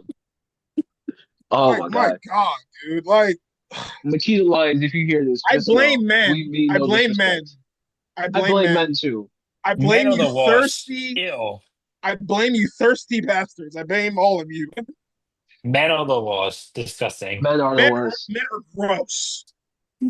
No, but all right. No, back to Jada and Nikita. I think the biggest takeaway, honestly, like Jada Parker got the win. We knew it was going to happen. It's very obviously setting up the beef between her and Blake Monroe. Yeah, which I'm intrigued What about actually. I'm intrigued by too. Let's also note that Blake Monroe was absent from the PC this week. I would like to note that. Um, Yeah. Okay. but Jada Parker also showed off a new finisher. What do we think? I like it. But I like it. I get Honestly, Like, I I don't ain't know. gonna lie. Honestly, she needed one. I can't lie. Yeah. I'm tired of all her attacks being like, but her attacks with her butt. I Like mean, I like, understand her ass is fat. I get it, but yeah, please, give us something please different, please. let her try something new, please. I beg. So I love it. I'm all for it. Yeah, because the hypnotic, I mean, I don't know. Yeah, it got old real quick. Honestly, yeah. And so like apparently, I'm. Go ahead. Go ahead. I'm gonna say, like So the as a signature, Hypnotic is not as like a intimidating. signature move, cool. Like a signature move leading up to a finisher, Yeah. fine. So winning with Hip, that, no, I'm good. Yeah. Like the Hypnotic was not intimidating at all. I was like, oh, so this is what's putting y'all on the ground. weak. Yes. Weak. So apparently, it's called deja vu or deja vu. Oh, I like that. Yeah. First,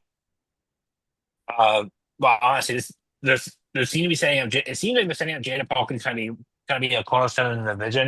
Definitely after the major call ups she just had. Sorry, I watched my cat opening up my closet door again. Um, being nosy. but like, I would be shocked if we don't see Jada Parker without a belt in 2026. Yeah, she's long overdue. I can definitely see her with the women's North American belt after honestly, I never thought I would say this 'cause I did not like this beef towards the end of 2024 heading into 2025. Let Lola get the belt off of Izzy. I can see Mm, them I'm not reigniting opposed. the Lola Jada beef. that'll be hard.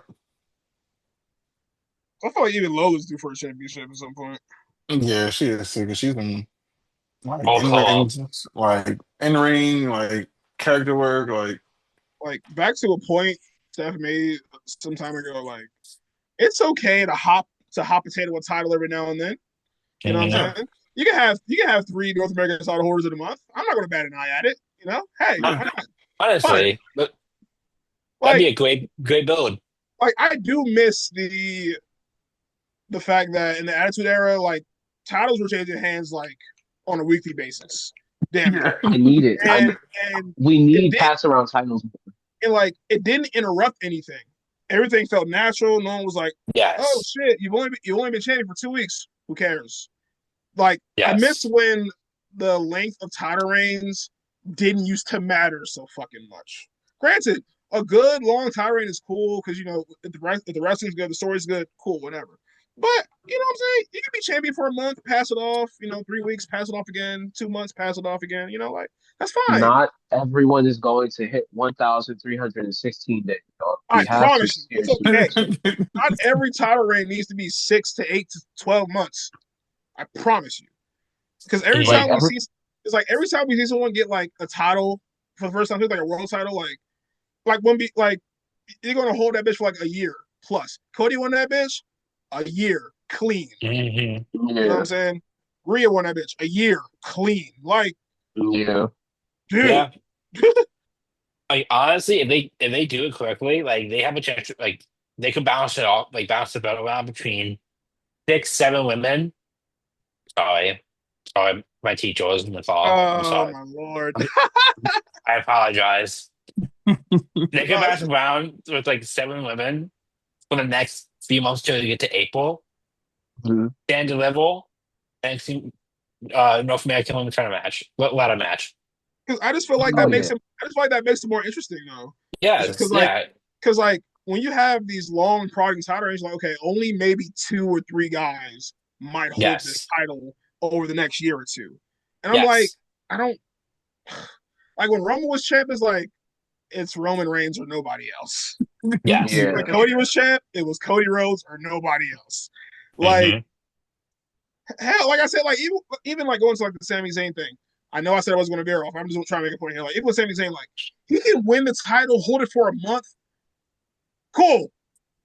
Yep. Yes. Sami Zayn was world champion. We got what we wanted here.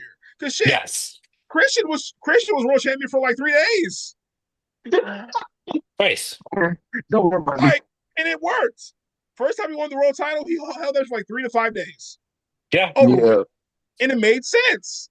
It was cool. It was fine. You can do that. So like with the women, like, man, you have so much talent to go in there with, bro. Put Kendall Gray in there, put Ren Sinclair in there. Let's just let them go. Okay. Like, I'm not gonna lie. Like, Oh, respectfully, don't give Kendall Gray no title if she's not dropping the Evolve title, bro. oh no. Obviously, yes. But I mean like in the Yeah, future, like as we go yeah. along. Yeah. I don't want anyone Nah, holding up any divisions. No double you just champions. I'm over it. you just made me think of that, and I was like, after the year we had last year with all the double champs, I'm cool off that. Yeah. Yeah. yeah. Only Uh, double champ I respect is Ethan Page. Move along. yeah. Oh, bro. Da, da, da, da. Speaking of Ethan Page, should we talk about the Lennox and Bourne match because it seems like that's playing into a larger story between Miles and Ethan. Actually, yeah, that's the Yes. next one. So good. Yeah. So Dion Lennox had a ladder match qualifier against Miles Bourne, and it was very, very clear that Ethan has been having this kind of devil on the shoulder type attitude with Miles Bourne, and he's been trying to tempt Miles to make sure that he's been trying to tempt Miles to sway him to the dark side, almost on some Dark Sidious type vibes. So I think it's very, very funny and very indicative. I think that this whole thing is going to revolve and is going to end up being that Ethan Page is going to end up being his own downfall because I see Miles Bourne very clearly taking the North American belt off of Ethan Page. Like I think it's almost Yes. set in stone. Mm-hmm. Hmm. Like Because I'm Dion Lennox may have sorry about that. Dion Lennox may have you're gotten good. the win here, but Miles is going to win the war. I agree. Yes. Because like even like last year when Miles was being put in like these bigger spots, he had an NXT title match and everything. You can tell that he's someone that NXT wants to build around. Has a great look, has a talent, has a great story and background, all that good stuff. You know what I'm saying? So I'm like, it's interesting to see like, is he going to like give in to Ethan Page? Is he going to fight it off? Like, I love stories like this where kind of like, okay, so he's going to give in, or is he going to Hmm. like do the right thing here, type shit. Hmm. So Overcome his demon. exactly, but I do think at some point, yeah, I could say you probably like stretch this to stand and deliver type shit. Get you a new young champion in there. Ethan Page goes to Okay. main, cool beans. But I think but you can stretch it. Miles Bourne being like that next single star, yeah, I'm all for that. I'm with that. I'm with Yeah. that. And especially with him, his character seeming to grow outside of the little Randy comparisons that him and Kyle Fletcher like they fell to as soon as they got on big platforms. So I think seeing Miles Bourne in a new light where again, excuse me, like you said, he has the story. So seeing him kind of just Ethan Page tried to slide him the championship this week. Maybe next week keeps going on the same path, but then whenever the next big pay-per-view is, whatever his match ends up being, he actually does turn bad. Let that go for a couple months, and then all of a sudden that stand and deliver. Oh my God, I've seen the error of my ways. I don't know. He can have it against Tavion Heights or someone since they've got NQCC history. Like, Hmm. which speaking of which, they need to be doing something with Tavion Heights. Oh my God. Um, but yeah, like I wouldn't worry. I can see them stretching this to stand and deliver. Oh, for sure. Yeah, and that was actually what I was thinking as well. Like they kind of like make him fall, like believe in what Ethan Page is spilling out to him, and then Sanders level is like that. Like it leads up to that match, like him snapping, like realizing he made mistakes and getting his match at standard level. I can definitely see that happening. Uh, any thoughts about the actual match between Owen and Lennox, or do you guys want to move on? So we all about to hit 8 o'clock, which would be about just under 2 hours of recording. So I think as far honestly, we can lump in all the rest of the ladder matches. So Dion, we talked about he got the win over Miles Bourne. mhm. Um, Keanu Carver absolutely dog walks Bro, Andre I Chase. literally said it. when the match was announced, because I didn't see it get announced, but I was like, Keanu's going to eat Oh Andre yeah, Chase. I'm like, yeah, this isn't even remotely fair. Like, y'all know yes. damn fucking what. And Keanu Carter is funny as fuck. He's funny Oh, as hell. he's so hilarious. I love him. Being the NXT Marshawn Lynch is a great character.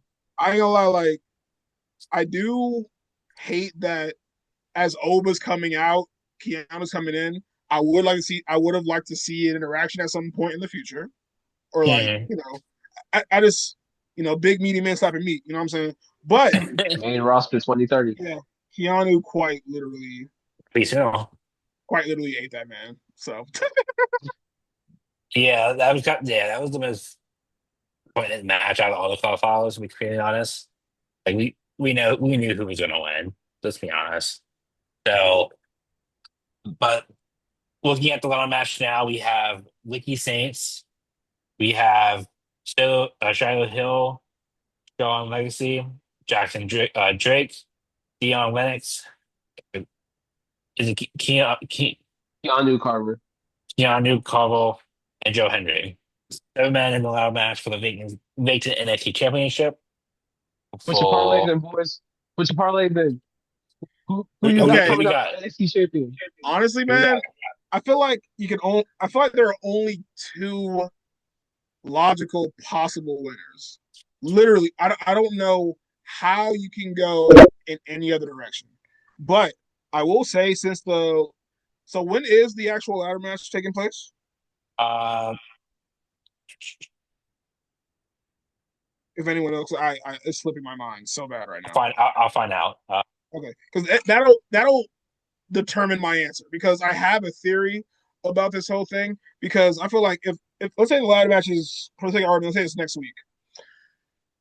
I would say you could put the title back on Ricky Saints for now. And that will lead to the same kind of same thing with the Ethan Page situation. Like you can drag it on to San Deliver where you have a young guy beat him, Ricky goes to main, and you transition to a new era at NXT. So I do think Ricky wins the match, but I do think he will end up being transitional in a way for the next champion, which I think would probably be at this point, if I would have to guess, Keanu Carver. I feel like that's the direction you go, in my opinion. So I say Ricky wins now, Keanu wins later. It is next week. It's It's next set week? for Okay, yeah. Give me Ricky it's set Saints, for yep. 4,000. It's set for February 3rd. I can see that.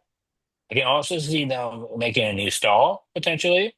You could do that, yeah. You can do that off Uh, rip. I can definitely see a Shawn Legacy or Oh, Keanu Sean. Mm. or Keanu winning. Sean would be good, man, because he's such a hooper. And the thing is that like he's so.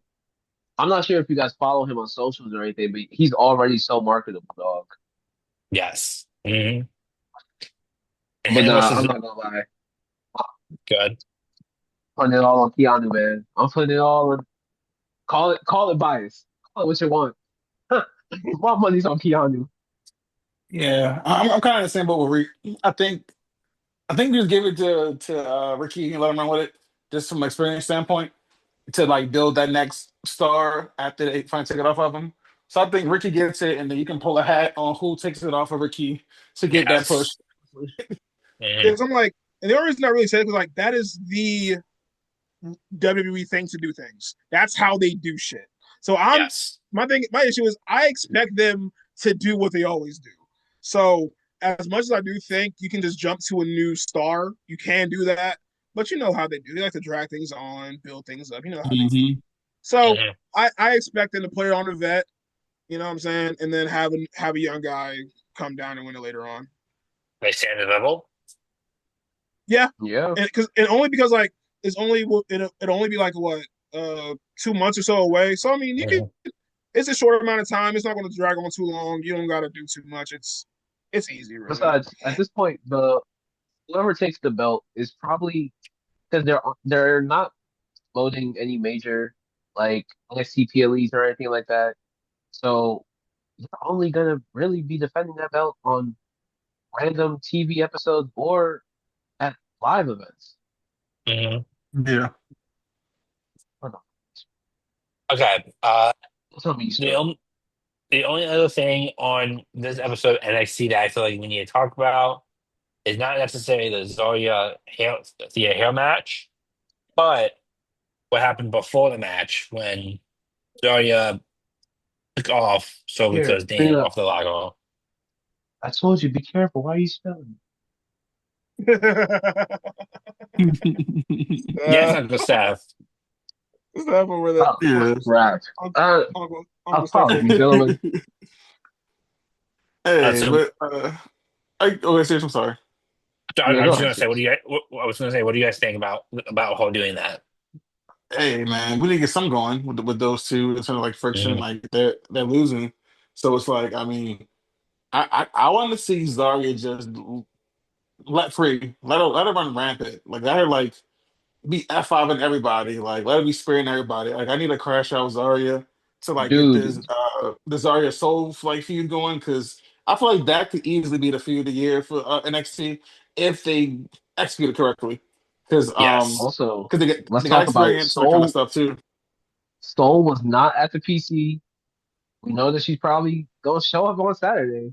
So Mhm. let's let's be so for real, man. Also, apologies, guys. But what was I saying? Like, dude, did you see the look on Zarya's eyes when she was staring down Fatal Influence? Let Boy, let Mhm. that out. That's the Zarya we've been needing for a year and like for a year and some change. Not a sidekick. Yes. I want that. bro, because I remember when she debuted, like she was standing there like, oh yeah, this girl is a fucking monster. Hmm. But then you paired Hmm. her with Soul Ruger off rip, and then it's like she's been nerfed the entire. She's been Yes. nerfed ever since. So I think at this point, like it's time for her to unleash all that. It's been Hmm. too long. Like it's like I hate how the Fed stretches things. Pause. I Hmm. hate how they stretch out stories that don't need to be stretched out. Just let them beef. It's okay. And plus, it'll be a fucking fantastic feud. Yes. You can have a nice series of matches there. Easy work. Yeah. Yep. I do want to point out that next week, along with that NXT title match, championship ladder match, we do have the NXT Knockout World NXT Knockout World Tag Team Championship match between the Elegant Man Oh and yeah, Saruka. Oh yeah, the I Elegance remember brand that. versus Storm. Yeah, yeah, yeah. So So, I mhm. think they're definitely gonna lose. If they lose the knockout titles, oh yeah, no, that's gotta be when the split happens, dog. I That's feel gotta like be that's the it. perfect catalyst. Like I don't Yes. want to. I don't want to see none of that. We did good. We tried our best. Come on, babe. Let's go. No, bitch, we lost. Fuck that shit. Yep. But no, But it's definitely time. They've been dragging this shit on for way too long. yes. Anything else we want to talk about with NXT before we go into AEW? I'm Going investing once? heavily in Ren Sinclair stocks. I will say that she's fire. Yes. Hmm. Yeah, I'm not gonna lie. Her character is definitely overpassed. Yeah. One thing I do want to say, I found it so funny how Shiloh Hill has grown in the last couple of weeks because now he is one of the funny parts of the men's division because he literally saw all the chicanery outside and just said, "Well, you know what? I'm with it." I That's that toothless aggression right there. agree. Hey man. Not too. But that's what the Okay. chick did. We don't want Okay. to. So shipping gears from WWE to AEW, we had Wednesday Night Dynamite. Uh, so starting off, we had Kenny Omega versus is it Ace Romero? Rocky Romero. Rocky Rocky. Romero. Yes. Yeah. I think with that, the Oh, most important thing, honestly, is really what happened after the match. Granted, the match was good, but it was short. Mhm. yeah. The match was very brief. It was probably like 3 minutes, Yes. whatever. But obviously, after the match, you have a segment. Kenny's out there like, "Hey, I'll be world champion," and then here comes Hangman, here comes Swerve, like, "Nah, I'll be world champion." And then Hmm. Kenny steps to Swerve like, "Hey, yo, bro, you sound like you want to fight. What's good with you?" No, for real. Hmm. No, because like I think I don't think we've ever seen them one on one, right? I don't think so. Oh, I don't I think don't think so. so, you know. But I do. The thing that I love what's going on with these three in particular because obviously Kenny and Adam Page go way, way, way back. Obviously, Bullet Club stuff, tag team champions, world title feud. They have they have all the history in the world. So I already love the dynamic there. Then you add Swerve, who's been, I hate to admit it, who's been doing amazing things recently, and over his AEW run. Like the world title picture is very, very hot. I will say. Like granted, it's obviously like you got your staple guys: Kenny Omega, MJF, Swerve, Hangman, cool. But these are guys that always seem to make the title feel fresh and make it feel important. You feel me? Because the fact that Kenny is a guy who's been through a whole lot, like with injuries, things like that, and the fact that he's still like gunning for everything, no matter what, still going at full speed, is like, yeah, Kenny Omega's the fucking goat. I love that, man. But hey, the world title picture's hot, bro. And shout out to Don Callis, whose dentures fell out during his promo. Dude, It's wild. that was so funny. Yeah, I remember I was watching. I was like, oh, wow, okay. Yeah, Toothless aggression, nice. toothless aggression for real. But no, so let's talk about this. I'm trying to knock out all the most important stuff that we got here. So Moxley and Ace Austin had the Ace on Continental Ace. Ace on Ace. He had the Continental Eliminator match, right? Mhm. Yeah. So it's a really good match. I'm really happy to see Ace Austin highlighted on Dynamite because he's mostly been the collision guy. He's been stuck with the Bang Bang game, which is still a crazy. Where is Jay White? Shit. That's real. That's God real. Where's damn. Jay White? Like But he showed up at Wrestle Kingdom, and they were like, nah, he's still not cleared. I'm like, oh shit, okay. And apparently Juice got hurt again too, so I'm just sad. I don't know. I'm just sad. Honestly, yeah, yeah. I'm over it. so But nah, I do love how thing about Mox. The thing about him is like you can say whatever you want about him, but he's always like he might win these matches with these young guys, but he's going to make these young guys look good. These young guys always Yes. look good in match with him. It's like even though he's beating them, he's putting them over in a way. He's like, okay, yeah, like these guys can hang with who a lot of people Yes. think is the best wrestler in the world. But Yes. yeah, even though he looks dominant in victory, you can still see the great in-ring chemistry that he know, like in the in-ring psychology that he has with other guys. Like I don't think I've seen Mox. Well, I can't say that because the Adam Cole match was kind of a stinger. But either way, he I was about to say, brother, he we saw always Revolution manages last year. he always managed to have phenomenal matches. And I'm talking about on weekly TV, just like, oh yeah, let me put me in the ring with this young guy, and we're gonna put on a 5-star banger. It is like so routine. So shout out to Mox, man. Yeah. And shout out to Ace Austin too. Uh, Shit. yeah, I was gonna say because Ace Austin's only been there a short amount of time. For him to have be at this point now where he's going up against Mox, like, hey, shout out to him. Hey, Speaking of he newcomers, carried the let's X talk. Division for a long time. He did. He was a great X Division champion for a long time. Shout out to him. Can we talk about ABC? Chris Bay, my guy. Love that man. But No. anyway, Yeah.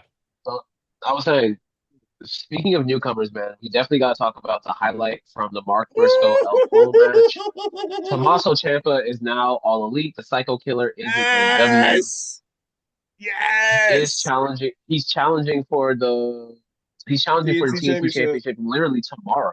Mm-hmm. Hmm. So, what do y'all think about Imagine. the fact that Tommaso? What do you think about the fact of Tommaso being all elite? And also, do you think he's gonna get the belts? I am so happy because first of all, I know he said he was trying to get work in New Japan, so this would be an Mhm. avenue to get to New Japan. Like, I ain't gonna lie, if you can have him in the G1, oh Oh bro, my Mm, God. if you could get ooh, him in the G1, yeah, I need yeah, that immediately. But nah, when I saw the heartbeat, I'm like, oh yeah, nah, this has to be him. This has to be him. then I saw a Psycho Killer. I was like, oh my god. Nah, it was so fucking cool. It was so cool. And like I love how he is with championship belts. Like when he had the NXT title, the way he would look at it and hold it like this is my baby. He looked at the TNT yeah, title the same way as like he still has that same fire in his eyes when it comes to championships and winning things and wrestling. So Mhm. it's like I do think tomorrow should be a banger match. And I do think he'll be able to produce bangers along the way. Like him as TNT champion would be like the highlight of AEW's year if they let him run with that shit. Like honestly, Yeah. he's someone you can have hold that jump for a while, wrestle every week, hmm whole 9 yards. And please let him do the G1. I'm begging. That's all I Imagine, want. imagine, imagine he can have with that belt too. I'm I'm telling you, bro. Like the Like, possibilities are absurd, bro. not only thinking like the rematch you can get with like him and like oh crap, I'm saying why am I playing Dude, Roddy him and Strong, Andrade. Kenny Mm. like Kyle O'Reilly, Orange Cassidy, Oh, Canal to oh, Him and Pac would cook. Oh my lord. him and Darby dude, Allin, Yeah. dude, I need that. Like honestly, some bangles.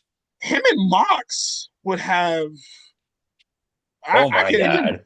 I don't even know Him what and I would Mox call that. would need a Like blood feud.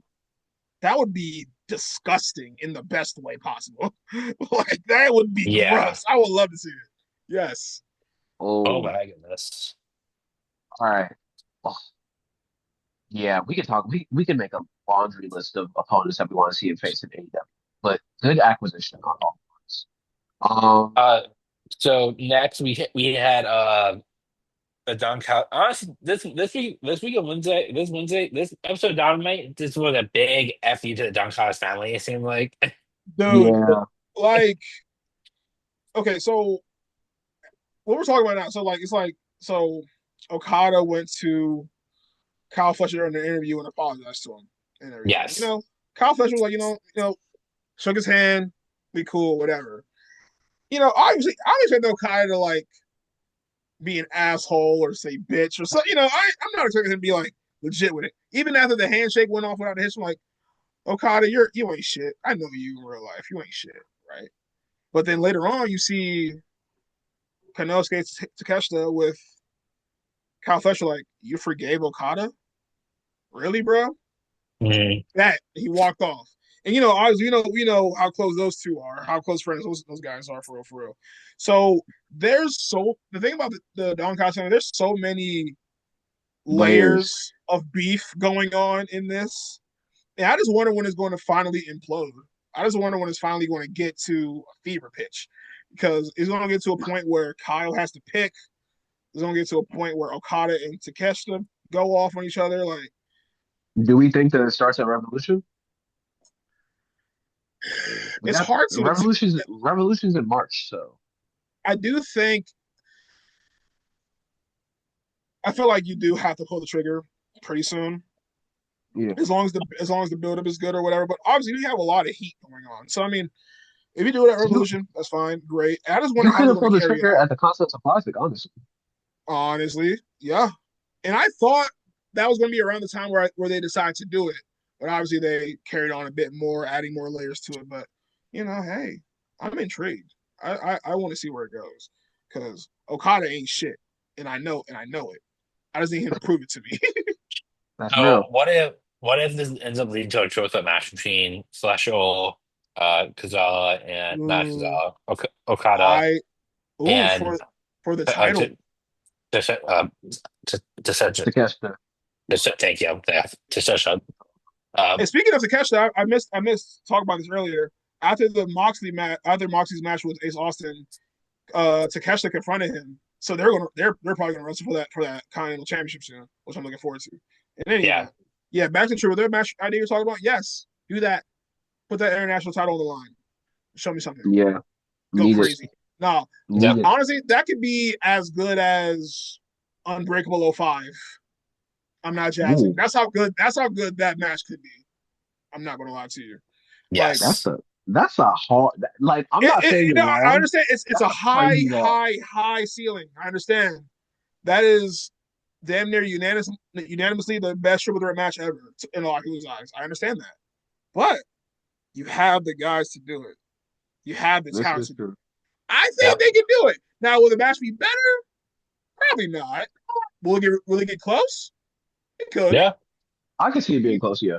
It can get damn close. But like I said, you have the guy. They can surpass it. You have the talent to do it. Because like Takeshita is a generational star, generational talent. Kyle Fletcher is one of those guys too. Like, and then Okada obviously is one of the greatest of all time. So whatever, Yeah. just do it. All right. I'm trying to run through stuff and give it to Mika and East. So real quick, just a quick question. So Chris Statlander got the dub over Tekla. Tekla has to get the belt at some point, right? Like I That feel was Yes, like man. that was a title match. yeah. Yeah. It was a So I title feel like defense. Mm-hmm. And honestly, because I didn't think Tech was going to, I didn't think Tech was going to win. I didn't think so, but I do think she could be champion. I do think at some point that trio, with her and Sky Blue and Julie Hart, I feel like they'll all be dripping gold at some point. I can see like Tech getting that world title, and Sky Blue and Julia Hart getting those tag team titles. Hey, Mhm. I'm all for it. oh, I say I honestly, say do it. I don't know. I say do it. That's just me. if they want to Yeah, stretch this out, if they want to stretch this out to the next pay-per-view, and this week there, I wouldn't be mad at it because been doing variations of the six of them, the Babes of Wrath and Statlander with the Triangle of Madness for the longest. They've been doing it for the past couple of weeks. If they want to keep pushing it between segments and so on and so forth, hey, could easily do that. yep. Uh, I Andrade, mean, go ahead, serious. I'm just gonna say it was a good match of all, and I Yeah, want to win it back. I definitely want us to run back to. It was one of the better ones. I wish that we had more time to expound on it a little bit, but we are kind of. I'm trying to not make this lengthy. Yep. Um, Shout out to Mark Doyle. No, Jake Doyle. Jake Doyle. Haha. Yeah, shout out to Used it him. for a second. Unfortunately, he apparently suffered a serious injury. And literally this is like his second match in the company, so that Yeah. fucking sucks. So that was that because I actually was very intrigued by him and Mark Davis as a duo, and I do hate that that has to be put on hold Mhm. for now. So I'm I'm I'm praying for him. I hope he's going to be fine soon, and he'll be back stronger than ever, and all that good stuff. Yep. Reek said it. Reek said it way better than I could have. Prayers. But I do want to ask, what do we think about the Death Riders interfering and allowing FTR to get the win over them? Do we think that this is going to lead towards a Don Callis family, Don Callis family, Death Riders Civil War? Because I do think See, Oh that there yeah. is, I do think there's going to be an anarchy in the arena at some point. Yes. I did kind of imagine um with the addition of Danny Garcia that the Death Rider at some point would probably go after the tag team titles. So I do think this kind of like ties into that idea that I had in my head. Um, but because honestly, bro, because I'm thinking to myself like, I don't know if it could be Cardio or Mox. You could do Daniel. You can do Daniel Garcia and Willie Yuta, which is probably the way they would go. But I would Yeah. I feel it would FTR be versus Death Garcia Riders and would be Yuta. cool. You can run that. And of course, if the Death Riders have beef with the Don Callis family, oh yes, I like Anarchy in the arena. I love those matches. So hey, give me that too. Yeah. I I like miss it Blood when and they Guts. I miss Blood and Guts already. Oh, just saying I that. like But that's be great right now. Uh, I love Anarchy in the Arena when I'm not hearing Let the Bodies Hit the Floor for 10 minutes straight. I still cannot get that out of my head. That will still always be the most annoying part of that match. But that's just me. Only AEW. On the AEW. Only them. Andrade and Swerve, man. I could not have asked for a better. Andrade L fucking Idolo. My That's all I'm gonna guy. say. About time Beautiful. you get pushed. See, I'm glad because it looks like he's actually going to get a push. He's finally going to get a spot. He's finally going to get like in a world title picture, and that's what I've been needing. Even like when he came up, like when he was in W the first time, he came up to me like he peaked at U.S. title level. Whatever, he left. Went to AEW the first time, nothing really happened there. Went back to WWE a second time, kind of had something going there in the tag team division. Left again. You have the whole thing here with is he going to go back to the Fed? Is he going to stay in AEW? What's going on? Then he comes in, faces Swerve, and does what he has to do. So I mean, hey, El Idolo for champion soon. I'm calling it. What I need. I'm down with Yeah. El Idolo champion. Um, All right. Then I'm going to we're gonna run through TNA like with the quickness, dog. Oh, we didn't talk about it. Andrade Cheese then got the win over Swerve. That led to an interaction between MJF running out, and he ends up being confronted by Hangman once he realizes he has a giant target on him because he has an eliminator match with Brody King next week. That's gonna be fun. Like the king, Yes, the king that he is, Billy King. the man that he Oh, is. speaking of which, saying that Brody The King goat. is a liberal that has never looked more like a Nazi has got to be the funniest thing I've heard all week. Dog, Oh my god. and that had me in tears. I'm like, if I saw Brody King in person, that's valid. Hmm. Super. That is a super valid assumption. That is a scary individual. That is a Yeah. scary man. So hey, that's Uh, that's not out of the imagination there. um, okay, TNA. Let's talk about TNA. Yeah, So, we can find it. We real can quick, find it. Like for it. yeah. So the system. What are we doing with Cedric Alexander? That's all I care about. What are we doing with Cedric Alexander? I I don't care still about don't, Eddie I Myers. still don't understand what we're doing. What that's about. I'm still thinking about when it happened last week. I'm like, what are we doing? Yeah. Drawn out for Like now drawn out this for what? not and nothing against Cedric Alexander, but it's like you guys are the system, and look who's in your group now. Okay, Hmm. it was already it was listen. It was already bad before. I've never. I'm on record saying I'm not a fan of the system, but I'm also on record saying I'm a huge fan of Cedric Alexander. I think he's one of the best So it's like it situations right now. sucks, man. It doubly And Yeah. sucks, pass. man. It sucks, bro. Also, Like I especially remember when we since we like know I that this remember is turning Moose face. like I remember we were at fucking Emergence and that exhibition title match. I'm like, yeah, I can't Cedric's gonna stand be, this who we you are know, right now. I was like, Cedric's gonna be exhibition champion, all that good shit. And then y'all end up turning that man heel to turn Moose face. Ew, yuck. Look at what we sacrificed. You want me to cheer for him? No.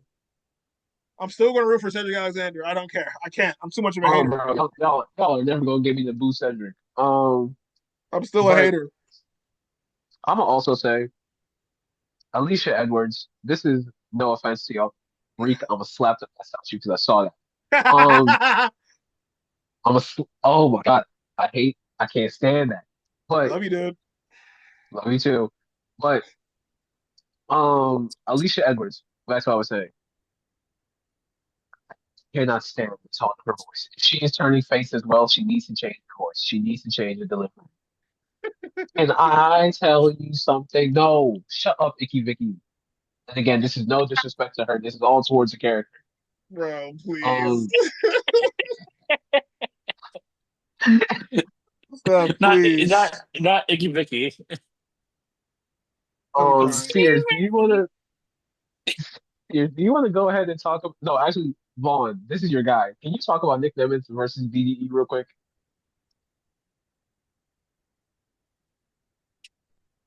You're muted, I You're think. muted, brother. I Something's was about to up. say, I was like, don't tell me. I, that was a perfect layup, but he want to go ahead and drop the pass. Yeah, he seems having audio issues right now. Yeah, kind of like how BDE was dropping the ball on Thursday. Oh, please. Oh, I'm sorry. I actually genuinely do like BDE and TNA, which is so funny. It's just You're just a how hail. you We get get it. it. Yeah, a little bit. So Okay, we're while we having wait for he's having while we technical wait for difficulties. exactly while we wait for Vaughn, let's talk about Feast or Fire. First off, a very original segment. Okay, Vaughn, now are you here? Oh, we still can't hear Still you. nothing. There's so Oh no, Okay. bro. Technical difficulties. Anyway, We hate to see it. we hate to see it, but let's divert real quick. So, Feast or Fired. This is a crazy. Like, it's been a while since we've seen this in TNA, so it's a crazy concept, and especially as hmm. a TNA fan who's now like watching episodically, this is Deal or No Deal, but for wrestling. Yeah. I've always loved the Like, concept. Like, even though it's like, yeah, some you have a 25% chance of getting fucking fired, my dude. Like, yeah, but It's it's always fun to watch, honestly. it is, but the only person who I knew was certainly safe was Trey Miguel, and they literally brought him back last week. imagine, Yeah, could you imagine if they brought him back just to give him the pink slip? I'm like, oh wow, okay, that's that would be Dude, insane. he would I would have gotten fired twice in a month. He said that on the broadcast. That was hilarious to me. Trey gets an international title shot. Shout out to him. Eddie Edwards gets a TNA Trey World Title versus Stacks. I match. think is going to be a good match. Eric Mhm. Young in the Big 26 getting an exhibition title shot. Okay, sure, fair enough. I like Eric That's, Young. You know, I guess. oh, like, oh, I guess, bro. I I mean, because guess is really the him and only thing Leon you can have say to that. a good match. I'm not complaining. The match would be good. I ain't going. Yeah, yeah. Cool. I mean, Exhibition Like OG versus Leon Slater. Like, if you want to put a TNA legend's name on his resume, fine. I agree. By that metric, I'm like, you know what?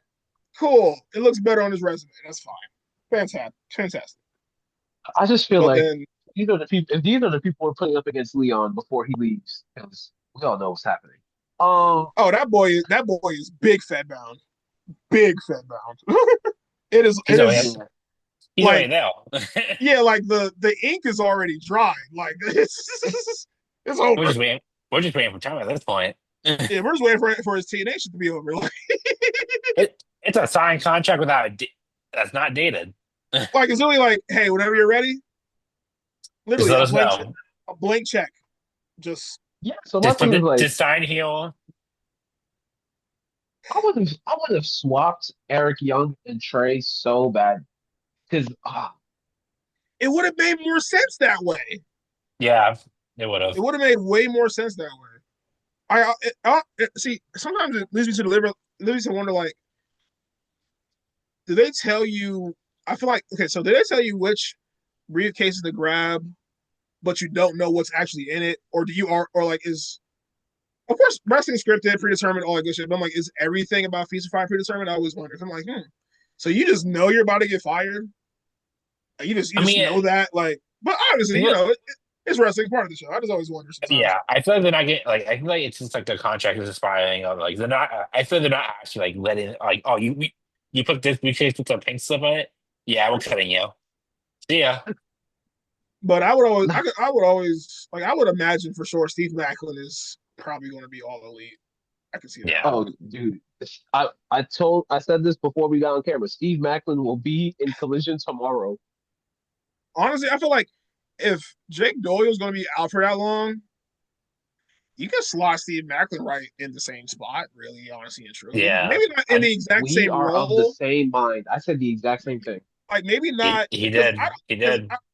I don't want it to be like an Ant Viv situation where it's like you just literally just swap out one person for the next person and expect us to not notice. So I don't know if it's gonna be that smooth, but I feel like just put him in that spot in the Don Callis family. That's easy work. I mean, shit, why not? They need a heavy anyway.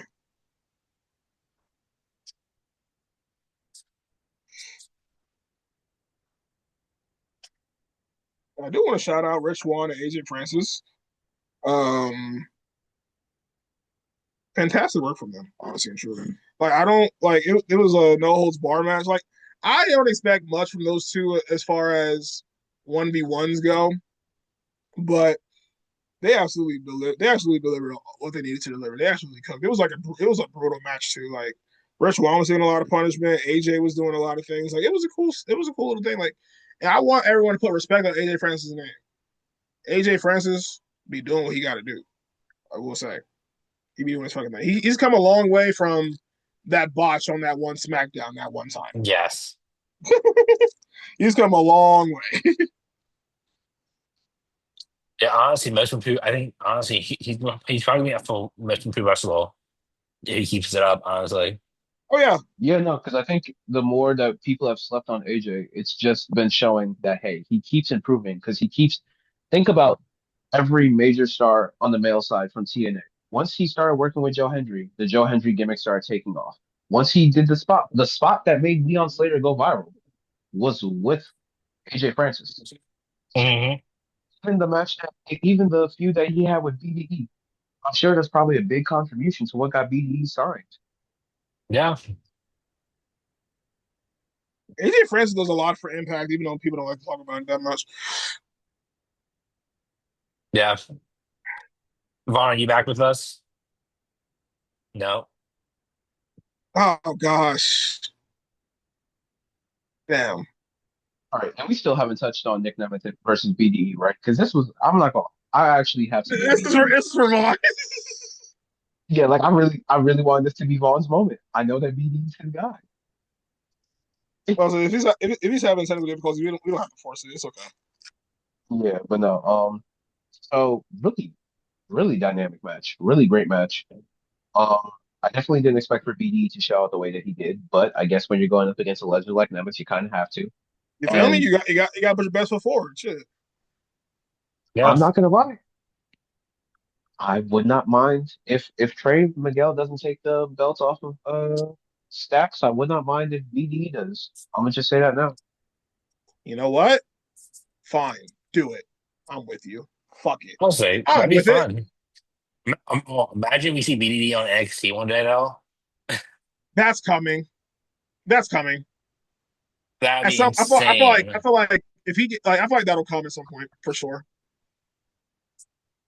No, it's so crazy. Like the YouTubers we see in wrestling now that get into wrestling, the fact that I haven't seen like Chris Danker on like major TV yet is crazy to me. I feel like he should have been That like, I feel like he should have been like one of the first guys to do that shit. yeah, he's in the Indies. Like he has fought like BDD before. Oh yeah, I'm knowing. Yeah. I just feel like seeing someone like him on like TNA or NXT or something like would be pretty fucking cool. I hope that they do that at some point one day. Can, can you imagine?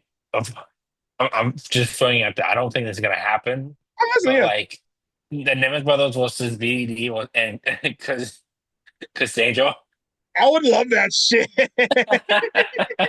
I would love that shit. Like, and I love that TNA likes doing fun shit like that. Yes. That would be fucking fantastic, actually. Because I remember, like, I knew who Joe Hendry was like way before everyone else did. Like with Hmm. early what culture stuff. So like he went from That's not a true. wrestler, he went from a YouTuber to a wrestler, and I'm like, no, watching him as long as I've watched Joe Hendry like on YouTube videos, and then seeing him now, I was like, damn, that's He was fucking he, crazy. he was on What Culture. God, what a throwback that was. You know, like what an era that was. Like that shit is cool. But shout out to Dude, Do you, BDE. you just unlocked a memory. Golly. Bro, do what you guys culture was my shit for a long time. do you guys know like the wrestling company that What Culture had? Was it really What What culture Culture? pro wrestling. Mm-hmm. Yeah, it was That What was Culture that for Wrestling. that was actually a bang up like promotion for a little bit.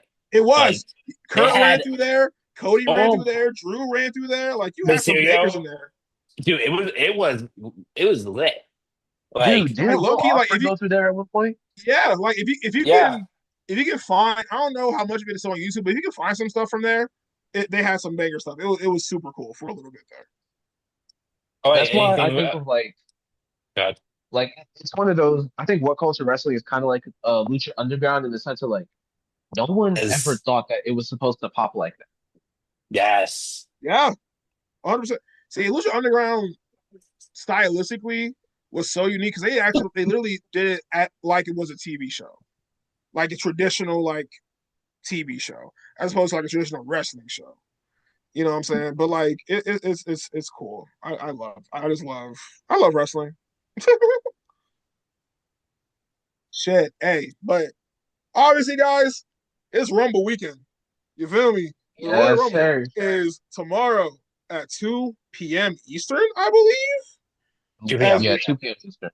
as they come from Saudi Arabia. Now, I'm gonna keep it real simple.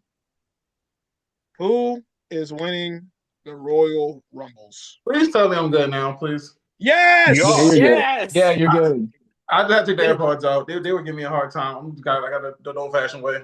I just understand, in brother. Hey, just in time. just in Uh, time. I was but about to say, literally perfect timing. do we want to run through the Royal Rumble card?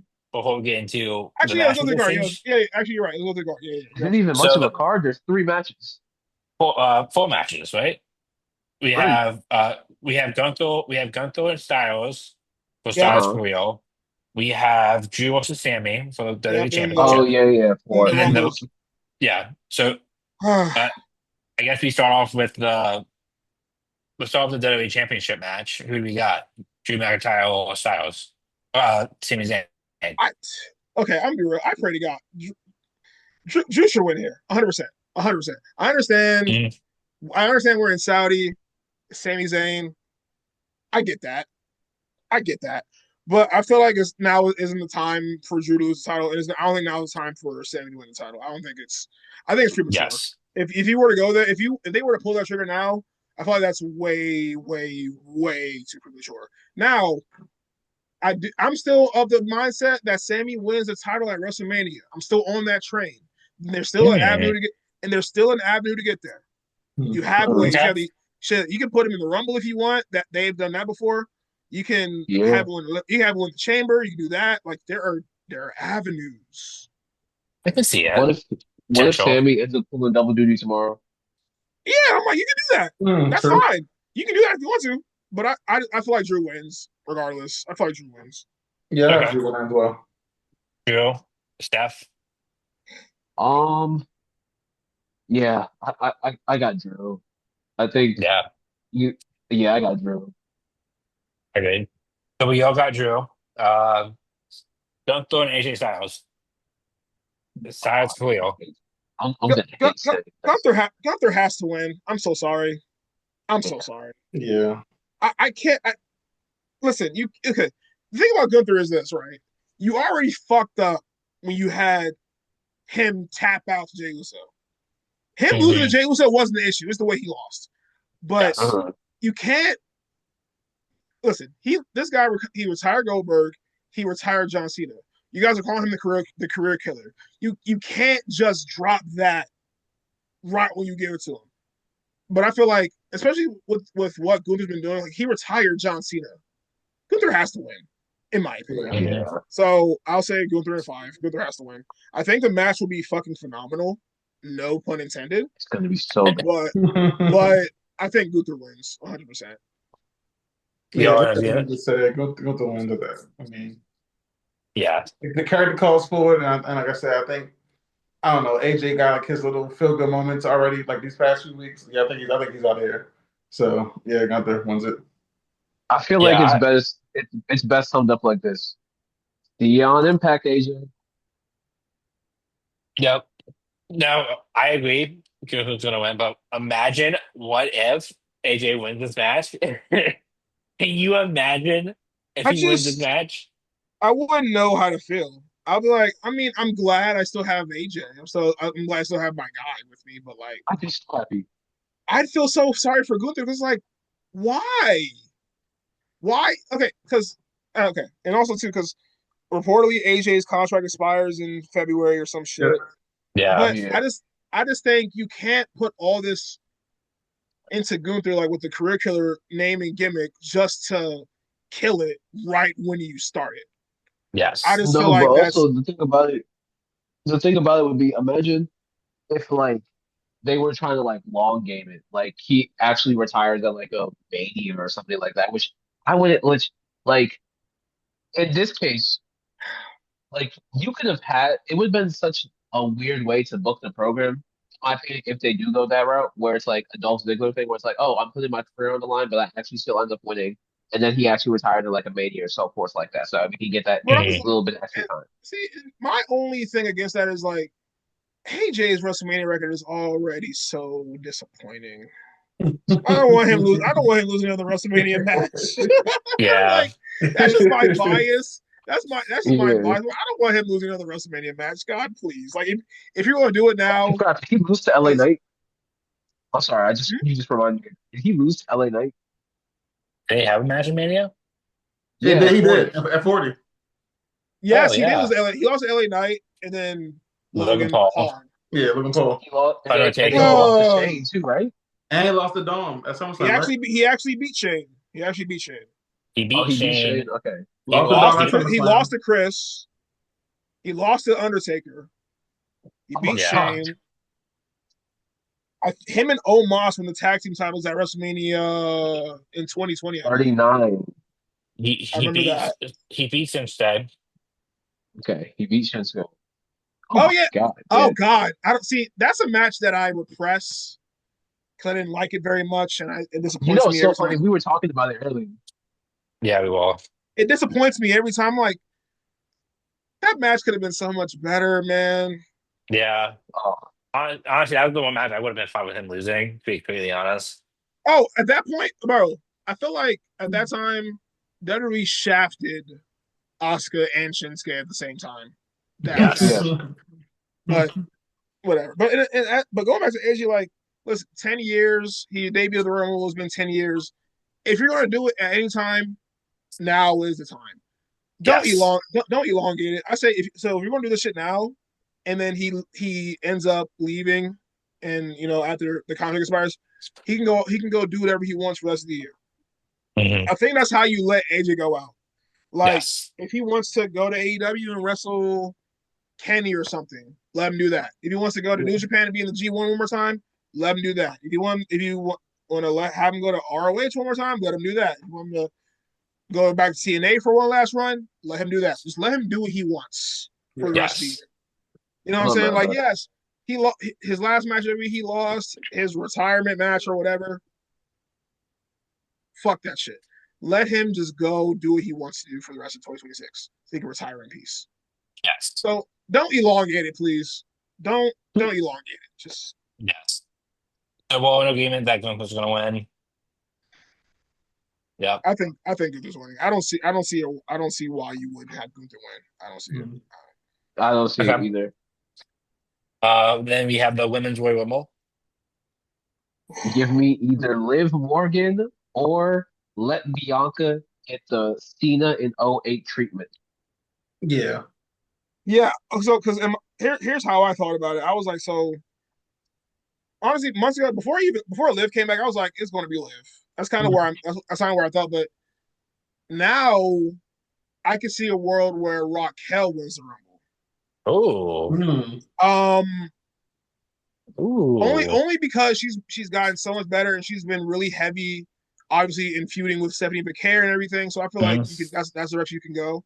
But I do think if Bianca's in it, Bianca should win the match. I think so. I can see that happening too. But I think if I had to pick one person, I say Raquel. I say Raquel. She's my dark horse. I give it to Raquel. She could do. She could win the Rumble and I wouldn't be upset. Okay. Fun. I'm stuck between Liv and the returning Bianca. Um, if I had to pick one, I'm gonna go with the wrestler that's here. I'm gonna go with Liv because she's here. So yeah, my pick for the women's rumble is Liv. If you're in between Bianca and Liv. Yeah, Uh, man. You're not gonna have me root against no black woman. But oh, speaking of black women, how did we forget?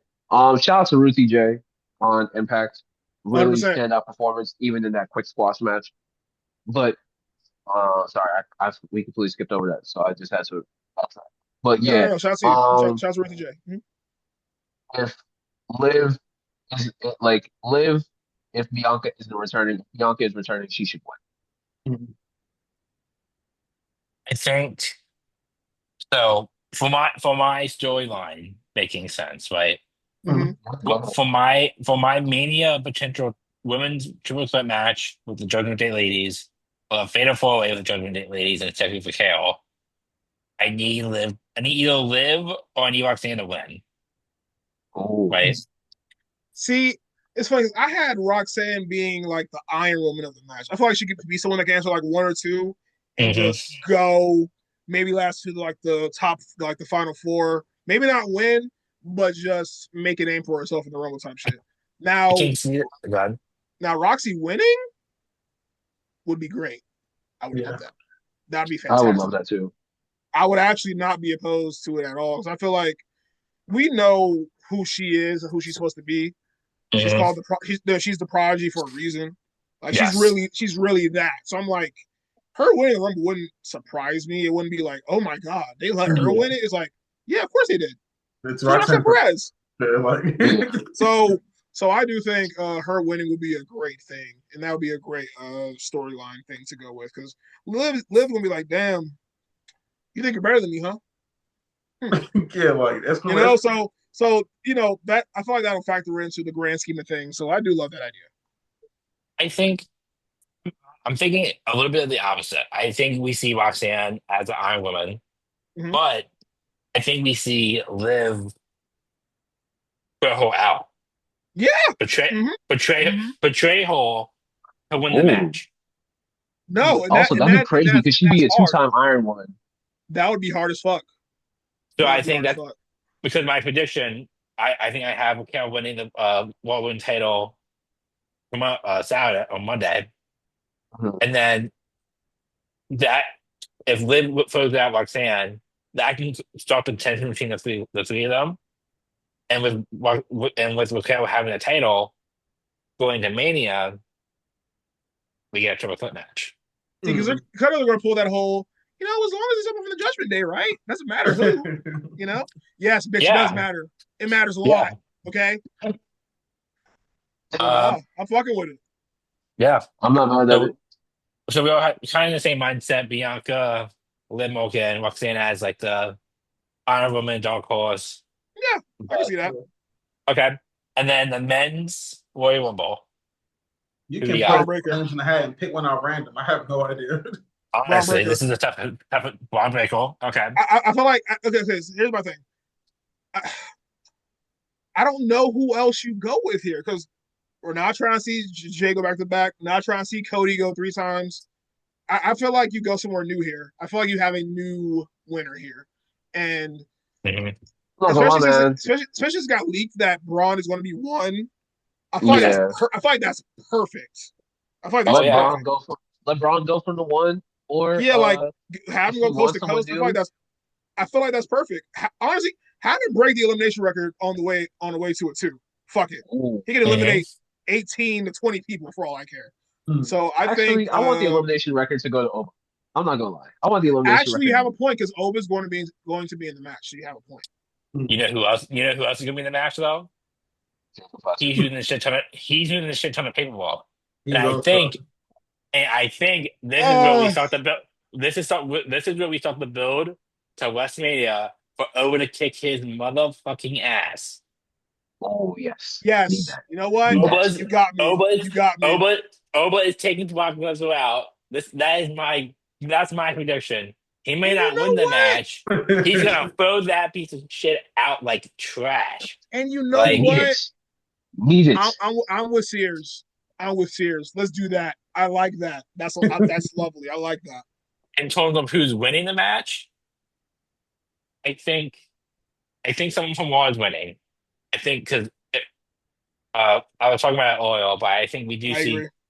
I think SmackDown wise, we see Drew versus Spot Two versus Rhodes at Mania Uh huh. for the belt. So I think we can see someone from Raw, and I think it's either going to be Braun Baker, unless Seth Rollins is pulling a Chris yeah, again.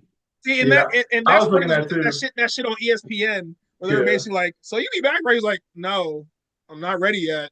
What you mean? Bro, the I way Like, don't trust whoever was you. at ESPN should be fired for that, dog. I'm and like, telling you. oh yeah, like Sears said, bro, we don't trust you. We've seen this before. We don't trust you. You literally did this like 6 months ago. Like we Yeah. saw. Oh no. Like I remember, like he's going back towards the entrance ramp, and all of a sudden, yeah, not hurt. Race off, sprints to the ring. I'm like, oh, so you're good. You chilling? Okay. Well, no, we So don't believe I you, Seth. yeah. So I see Braun Breaker winning unless Seth Rollins does come back. And if he does come back, I unfortunately see Roman Reigns winning. Oh I said the my same thing. god! Oh Tribal my Chief. god! Oh my god! I don't want I'll it. be. I want Oh my boy. my god! Put I them want my ones boy. down. I Put want my them boy. ones down. I want my boy Oh as a my Black to win. god, Don't get me wrong. I want Aleister Black to win. Do I think he's bro! gonna And this happen is this year? No. fucked up because like I had this thought. I was like, Roman's gonna win. if Seth comes back, he's going to have to help Roman Reigns in some capacity. I don't want to see that shit. Damn it. because I'm hating it because it makes so much sense. That's why I'm hating it so much because it makes so much sense to do. Oh my god. Someone Fair should enough, just put this. man. Someone should just put the Swerve Strickland meme just right here, because that's essentially what it's gonna be. Literally, just look like you're still a bitch, but I helped you, but still a bitch. Yeah, Like we that's what it'll cool, be. we cool, but you're still a bitch. But we cool though, Yeah, big brother, little brother, Yeah. I don't because know. It's I hard feel to like pick, man. Like I don't know. I, I know. Like I'm leaning towards Roman just because it's Roman, but like I don't Hmm. know. But like I don't know. It's hard, man. I don't know. Like I'll say Roman just to say a name. It's hard for me to pick a name, but like I have no idea who won this at all. Fuck No it, let idea. Ova win. Fuck it, let Ova win. I'm mad No, at that. shit. no, If Jay Oba, Uso could, why not? no, Oba had the higher calling tomorrow. Okay, he had the higher calling to do. I ain't gonna lie, yeah, he has a job to do. He has a very he specific job had to do. he Yo, had bro, he a does have a very completely specific different job. Listen, mission to just do, get rid of Paperboy, and then Oh and he yeah. went. after that, you can have whatever you want. You You get can do look, whatever you Oh, want. hey, bro. you want King in the Ring? You got it. You want Money in the Bank? You got it. Oh, You hey Ova you as King of the hey Ring would go crazy.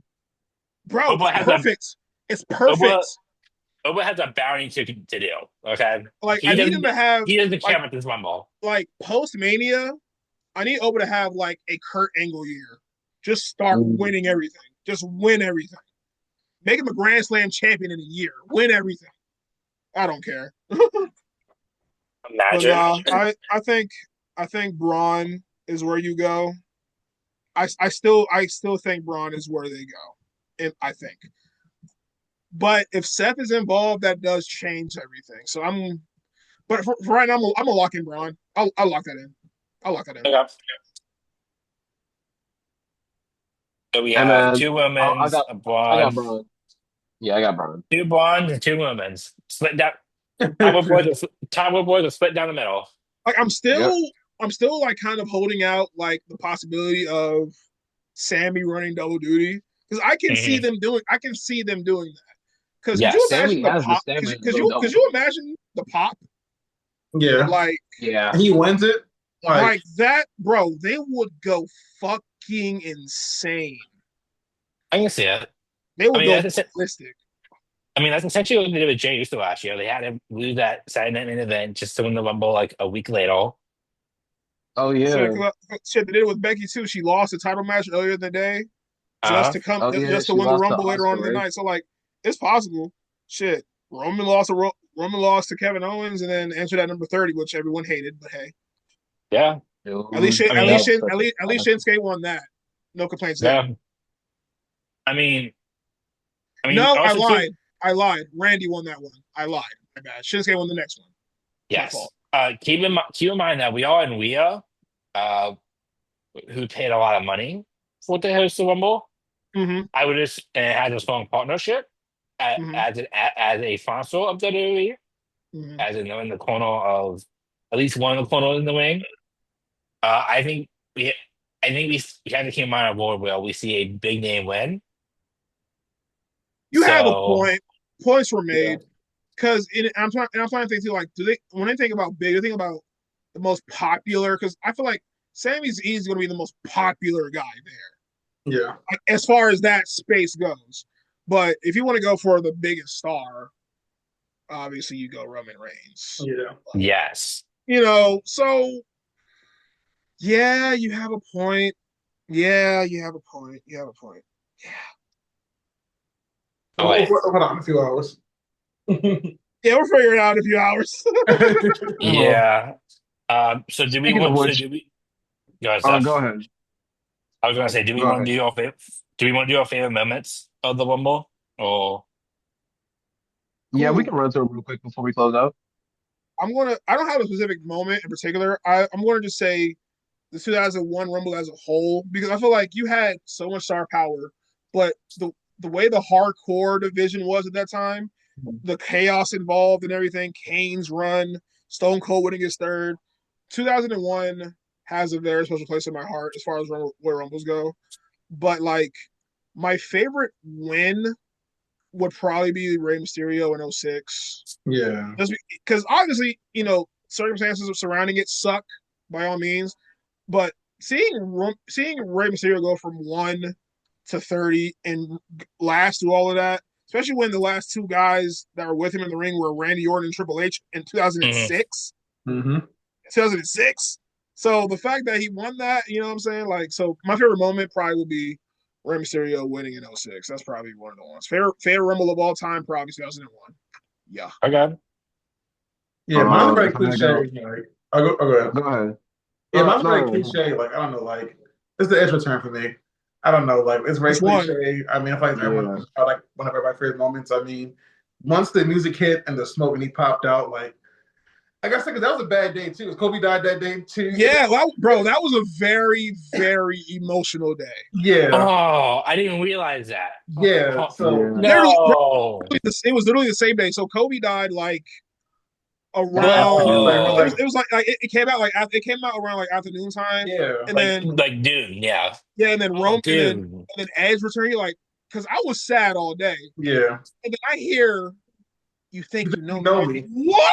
I popped crazy. I Like, almost started crying. I was like, yeah, no fucking way, bro. yeah. Like, Just for the impact of that day, just like how it was an emotional day. Than that, I mean, it was just perfect, you know. So, and man, then yeah, man, if COVID wasn't a thing, 2020 would have been a crazy year for the hmm Fed. I'm not gonna lie. yeah, Would have been so insane. yeah. So But appreciate Edge's Edge return was for the great. Edge return. Honestly, even the 2010 return was great. Shout out to Edge, man. Yeah, Um, man, if I gotta go favorite moment, maybe it's just because we've been talking about him a lot this today, but hey man, what can I say? Edge, Edge 26. I'm not Edge. AJ 2016. Sorry, Vaughn got me thinking about Edge, but That was AJ Mm, 2016. that was so cool. oh what a wait, moment that debut. was. Hmm? When you said it's AJ's debut, which is his moment. Yeah, AJ's Yeah, debut AJ's 20, Okay, okay, debut. okay. 2016. Bro, and I hate that I hated the camera work of the moment because we're just like Oh it my was because it was God. He on butchered Roman's it face. so much. It was on Roman's face the whole time, and I'm like, Mhm. bro, point to the fucking Titantron, But man, seeing AJ walk out, I was like, no fucking way. This man is in the fucking Fed. Because honestly, for me, like I never thought I would see it. Like even when I read that he left New Japan and all that shit, I'm like, nah, man, nah, no way. And Yeah. he walks out that motherfucker. I'm like, oh, AJ Styles. Holy Yep, shit, AJ Styles. No, My absolutely insane. my favorite moment. Oh, so many. I honestly, I just feel like the women's first women's Royal Rumble. Yeah, oh Like I because that was like that was I think that was like one of the first key moments in like the women's revolution, and it was just cool to see them like finally get like the recognition, and, like finally like get like be on like equal standing for the for like as the men, and I believe Oscar won the first one yeah. too. And Yeah, then the like obviously the returns were cool. Like Lita was there, Trish Stratus was there. You know what I'm saying, the whole nine. Yeah, And then of course after the match you had it was Charlotte, Oscar, and who was the other champion at the time? was it Alexa? It might have been Alexa Bliss, I think. It should have been yeah, it was. It was. And then Ronda Rousey debuted, which was fucking amazing at the time. Yes, Which was that was yes, super, I wild. forgot super about cool. that. It was super, super cool at the time. So like, yeah, I'm with you there. That was a great moment, great match. Had a fantastic first winner, and then of course Yes, the standoffs in the ring were great too. So like, I'm with you. yes. That was great. I remember watching that live. Like, yeah, that shit was cool as fuck. But yeah, my favorite match. Honestly, last year's Rumble was pretty good. I feel like. Actually, It you know what? was pretty Scratch good. that. I mean, it was. I want to say two last year Rumble, just because like it was a good 12 overall. But the year that Brock Lesnar like dominated like the first half of the match, just we find out. 2020 when Drew won. Yes, Yeah, 2020. Yep. Mhm. that was a good one because like the story took like it was two different matches. Like Lesnar's dominance, Drew McIntyre kicking him out, like, and then just like this, the second half of that match was just like different stories coming together, all and then I believe that's the year that like everybody like started to beat up on Seth Rollins as a group before Yep. before his group came out. The Monday Night That, Messiah. Yeah. yeah, Yeah. that was good. See, and I love how in Rumble matches, like, you will have a feeling about who's going to win based on reaction. Yes. Like when Drew came out, you felt something different. The crowd reacted differently to him. It was like, yeah, this is our guy this year. Like you kind of, or like when Shinsuke won and he came out, like, you felt that. You were like, oh yeah, Yes. that's him. So it was kind of the same thing with Drew's. Then of course when he eliminates the WWE champion, because you're like, if Brock Lesnar wins this match, what are we going to do here? If Brock Yeah. wins, he's the champion. What are we doing? Mm-hmm. So him literally going through half the field. Well, I Shout out forgot to he was Ricochet champ for that. and shout out to Ricochet because he's part of it too. Shout out to Ricochet. Mhm. And then him kicking Brock in the balls, and then Drew kicking him out of the ring. I was like, oh wow, he's finally the fucking chosen one. We're finally doing this shit. Yeah. So that was fun. So and like you said, it was like two different matches. Like the from Brock to Drew finishing it off was great. Mhm. Great. It was great storytelling, great psychology there. Because it's literally as soon as Brock got eliminated, everything changed. Everything felt different. It was like, okay, this is where the match starts. So yeah, for sure. That's a great pick there. No, that's real. Was there anything that anyone wanted to touch on real quick before we close out? I want to Nope. touch my bed. I would love to touch my bed for sure. Yeah. Ready to go to sleep for the mouth. All right, man. Like always, we are over the top rope. This is your boy Steph. I didn't do this at the opening because I was too busy shooting on the fascism in our country, but it's the EST and DMV, the rated S superstar, the straight edge superstar, the 301's golden son. I don't know. The ponder of all worlds, the left-handed destruction, the Bajan bulldozer, the chocolate city saint, El Misterio Negro, and apparently according to y'all, Freak Man. So yeah. Freak man, yeah, that's you. The Cameroonian freak. Yo, the Cameroonian Freak is crazy. The DMV freaks. That's The freak of the mad. DMV. The DMV degenerate. Madness.